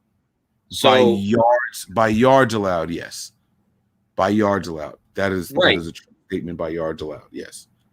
Because overall, we had some wins last year. We had some W's last year that if the defense takes a slight step back, we don't win those games. You know what I'm saying? So it depends on how you look at it. I mean, it's all about the perception, right, Mike? We beat Arizona by 1 touchdown last year, and they beat us by 2 the first game. No, they only beat us by 4. They beat us by 1 touchdown also. Oh. We lost by a touchdown to Dallas. I thought it was only 2 points. We lost by a touchdown to Washington. Buffalo beat the shit out of us. Right. We beat the Rams only by 3 points. You know what I'm saying? Like, if the defense takes a slight step back in that game, we beat the Rams the other time by 8 points. That's cool. That's more than a touchdown. So, it's give and take. I understand it. But I wanted to tell you guys what I found. Yeah, I want to know this so we can get out of here. And then we'll wrap this thing up. Kyle, you guys said, I didn't hear this, that Kyle Shanahan said your backup was never supposed to play more than 3 games. All right. Nick Mullins. Well, as a backup. Yeah, as a backup. Right. Nick Mullins was the backup. He came in, he played against the Jets, he played against the Giants, and he played against the Eagles. Right. Okay. But I'm just saying, don't take the perception as it being just Nick Mullins. He was saying when your backup quarterback needs to play more than 3 games. Right. Regardless of who the backup is, I'm just looking right. at the first 3 games that the backup had to come in and play against. Right. Okay. If Kyle Shanahan is as cocky as I think he is, which I think we all would agree with, he is very cocky. If he's saying that your backup should never have to play more than 3 games, that means that in any worst case situation, I'm going 2-1 if I got to put the backup in. Do we agree with that? That's what he sounds like he's saying. Yeah. Yeah. Right. All right. So listen to this. So the first 3 games that Nick Mullins has to play in, win, loss. That's 2-1. He finishes the game for Jimmy against the Jets. He comes in against the Giants, and then we get that loss against the Eagles, 20-25. It was close. Okay. Week 5, Nick Mullins, not only did he not play, he was inactive in week 5 because that's when Jimmy Garoppolo came back. Okay. So Jimmy Garoppolo comes back against this team. Hold on. Let me pull it up. I'm sorry. I lost my stat. Here we go. All right. So Jimmy Garoppolo comes in week. Oh, wait. I got to go back to the game log breakdown. 2020. There it is right there. All right. So Jimmy Garoppolo plays week 1, gets injured week 2. He has 3 weeks off. He comes back against the Dolphins. That's the game that started out really, really ugly. Right? Ugly ain't the word. Right. Okay. He gets benched in that game, and they go to Beathard. That was never the plan. They thought that Garoppolo was here to stay. No. Right. That's not the game he got benched. I'm sorry. We lose that game 43-17. Then he goes on to the Rams. We win that game 24-16. He goes on to the Redskins. The Patriots, 33-6. Then there's Seattle. We lose that game. Jimmy Garoppolo gets benched, and that's the end of it. Here's my point with all of what I'm saying. Jimmy played against the Patriots? Yeah, NWE is New England, right? Yeah, I didn't remember him. I thought he was. Am I on Jimmy's page? Yeah, it says Jimmy was 20-25. Oh, okay. I didn't remember him playing against the Patriots. You know why you don't remember him playing, Nick? That was the game that the wide receivers did all those end arounds and jet sweeps. It looked like a bunch of fucking handoffs. Yeah. That was the game that those guys went crazy. Yeah. That's right. It was nothing downfield. That was the game that it was like, oh shit, it don't matter how bad Jimmy is. Like Kyle's gonna win these games. And so 33-6, we blew him out too.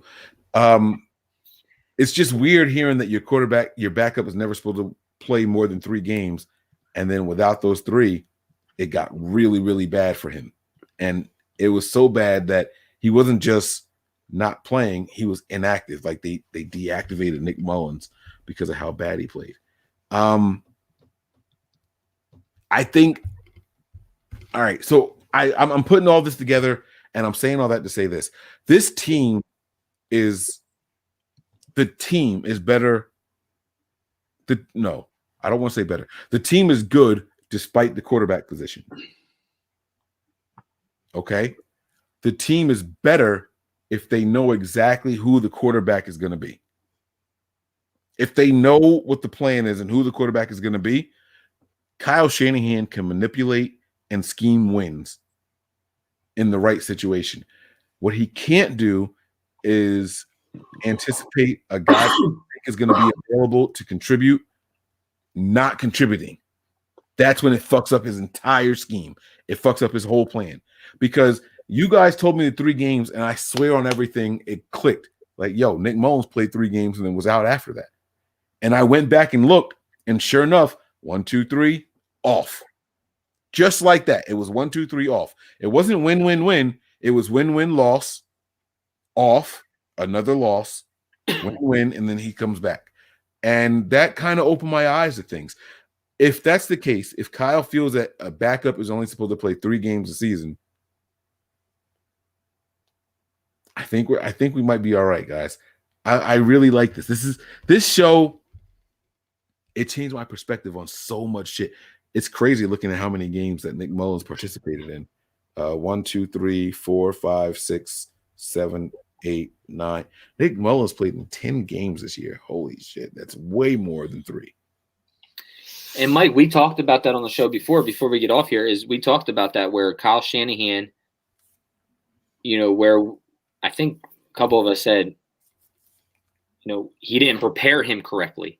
They're like, well, he didn't know that he was going to be the starter until, X amount before. We thought, the whole time. And then we would argue with each other saying, he's got to know who his starter is going into practice. How do they game plan? Da-da-da-da. Well, exactly. I think the Niners would have lost that. What game did Jimmy get hurt in? The Jets game? Jimmy got hurt in the Eagles game. Wait. Jimmy Garoppolo. Oh, you mean the first one in the season? It was the Jets, yeah. The Jets. So that was week 3, right? Right. He didn't come back out the second half. But we had a nice lead with Jimmy because Mostert had those 2 big touchdowns or whatever. I think one called back because McGlinchey fucking held. Yeah, that was another 88-yarder or something like that, 86 yards. Mm-hmm. Say that name again. Who held? Mike McGlinchey. Oh, okay. But I think that if we didn't have a big enough lead in that game against the Jets, even though they were a poor team, if they were a little bit of a better team, we probably would have lost that game. Yeah. Because the game plan would have completely changed with Jimmy Garoppolo and Nick Mullins. Right. Jimmy Garoppolo and Mostert did not come back out at halftime. In the following week, neither of them played against the Giants, and we won that game 36-9. And then came the Eagles, and we lost that game 20-25. Yep. And then there was the Dolphins game, and the Dolphins game was Jimmy's first game back from the injury. And that was 7. He went 7 of 17. 41%, 77 yards, and 2 interceptions. That was bad. That wasn't bad. That was trash. I was about to say, I just shut up. I didn't even know how to respond to that. It wasn't trash. I was like, oh, okay. Then Jimmy played against the Rams the week after that. He played against the Patriots the week after that. Then he played against the Seahawks after that. He went 11 of 16, 84 yards, and 1 interception against the Seahawks. And he never played again. So, yeah. I like Kyle Shanahan. I think he's a really smart guy. I think that there are some answers out there that we could be looking at. And I do think that we have to stop assuming that every quarterback the team is interested in is meant to be a starter. That was the backup. Yes, that was the whole purpose of tonight's show. John Lynch went on the record and officially said we have to upgrade the backup position because what we have isn't good enough. And I think we have to start reflecting and saying, hey, maybe Sam Darnold was not meant to come in here and compete for a starting job, just to be the backup. Maybe Jameis Winston is not meant. Maybe Teddy Bridgewater is not meant to be the starter, but a backup. And if that's the case, those are clear upgrades at the backup position. And I don't know who disagrees with that. Go ahead, Brian. You've been quiet for a while. I don't have anything to say. Okay. He said he needs a break before the midnight show. That's true. I do need a break before we do that. Yeah, we're going to take one right now, man. So, but I will say, as he has nothing to say. Right. No, I was going to say something else, not related to that.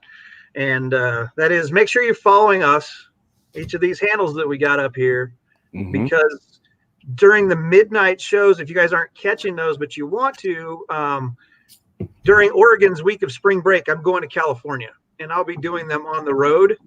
So make sure you're following, and that way, if, maybe we can meet up somewhere and you can ask questions live, right there while I'm on the show, or talk to Mike or whatever, or whomever's on.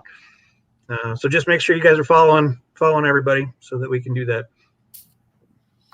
I like it. I will not see y'all at midnight because I need to go to sleep. But no, this was another good show. Pulled out some things differently. And like Mike said earlier, man, it's all about the perception. How do you look at things? We talk about the Bosa trade for Watson. We talked about, my perception on that is different than anybody else's. And that's fine. Perception is perception. It's what you see. It's a matter of what is there. So, no, it was a great show. I think we pointed out some good things. I think we've kind of established some good things, and it's always good to talk with the buddies. So, yeah. Forever blessed. You better be there, Nick. No, I'm not going to be there. Sorry. It is what it is, man. I got to go take my sleeping pill as it is. I'm already late with that. Yeah. Yep. The show must go on. We will see you guys. If you guys type questions, you type contributions, and we didn't answer those questions during this episode, make sure you guys are back with us in less than a half an hour. That show is a 100% rapid fire answer questions only show. Okay. So if you are not there from start to finish, I can't help you. Don't pop in the last minute and think that your question is going to get answered, because we go in order. Tonight, we're going to change it up a little bit, just a little bit. All right. We're tweaking it. I'm not going to tell you how, but you will see. So make sure you guys are there for the midnight show. March Madness continues tonight. So make sure you guys are there in 26 minutes and 12 seconds. All right. Ryan and Mike in the dark. There you go. That's going to do it for tonight, man. Can't wait to see you guys there. Definitely. All right. I got the symbols to play with. The logo. He's grabbing the squeezies, bro. He's grabbing the squeezies. All right. That's going to do it for us. We're going to get up out of here. Nick, prepare for glory. Anticipate pain. But always remain faithful. We out of here. We all gas, no brakes, pumped up, no fakes. We spinning, we winning, we high stakes. We never miss, we all makes. Look at us dudes trying to prove, bringing you news with nothing to lose. Mike, Nick, Tony, Wayne, Method Man, we bring the pain. Hey, see, I'ma confess it. We under the pressure. If you looking to find us, we see them nothing but Niners. We nothing but Niners. We nothing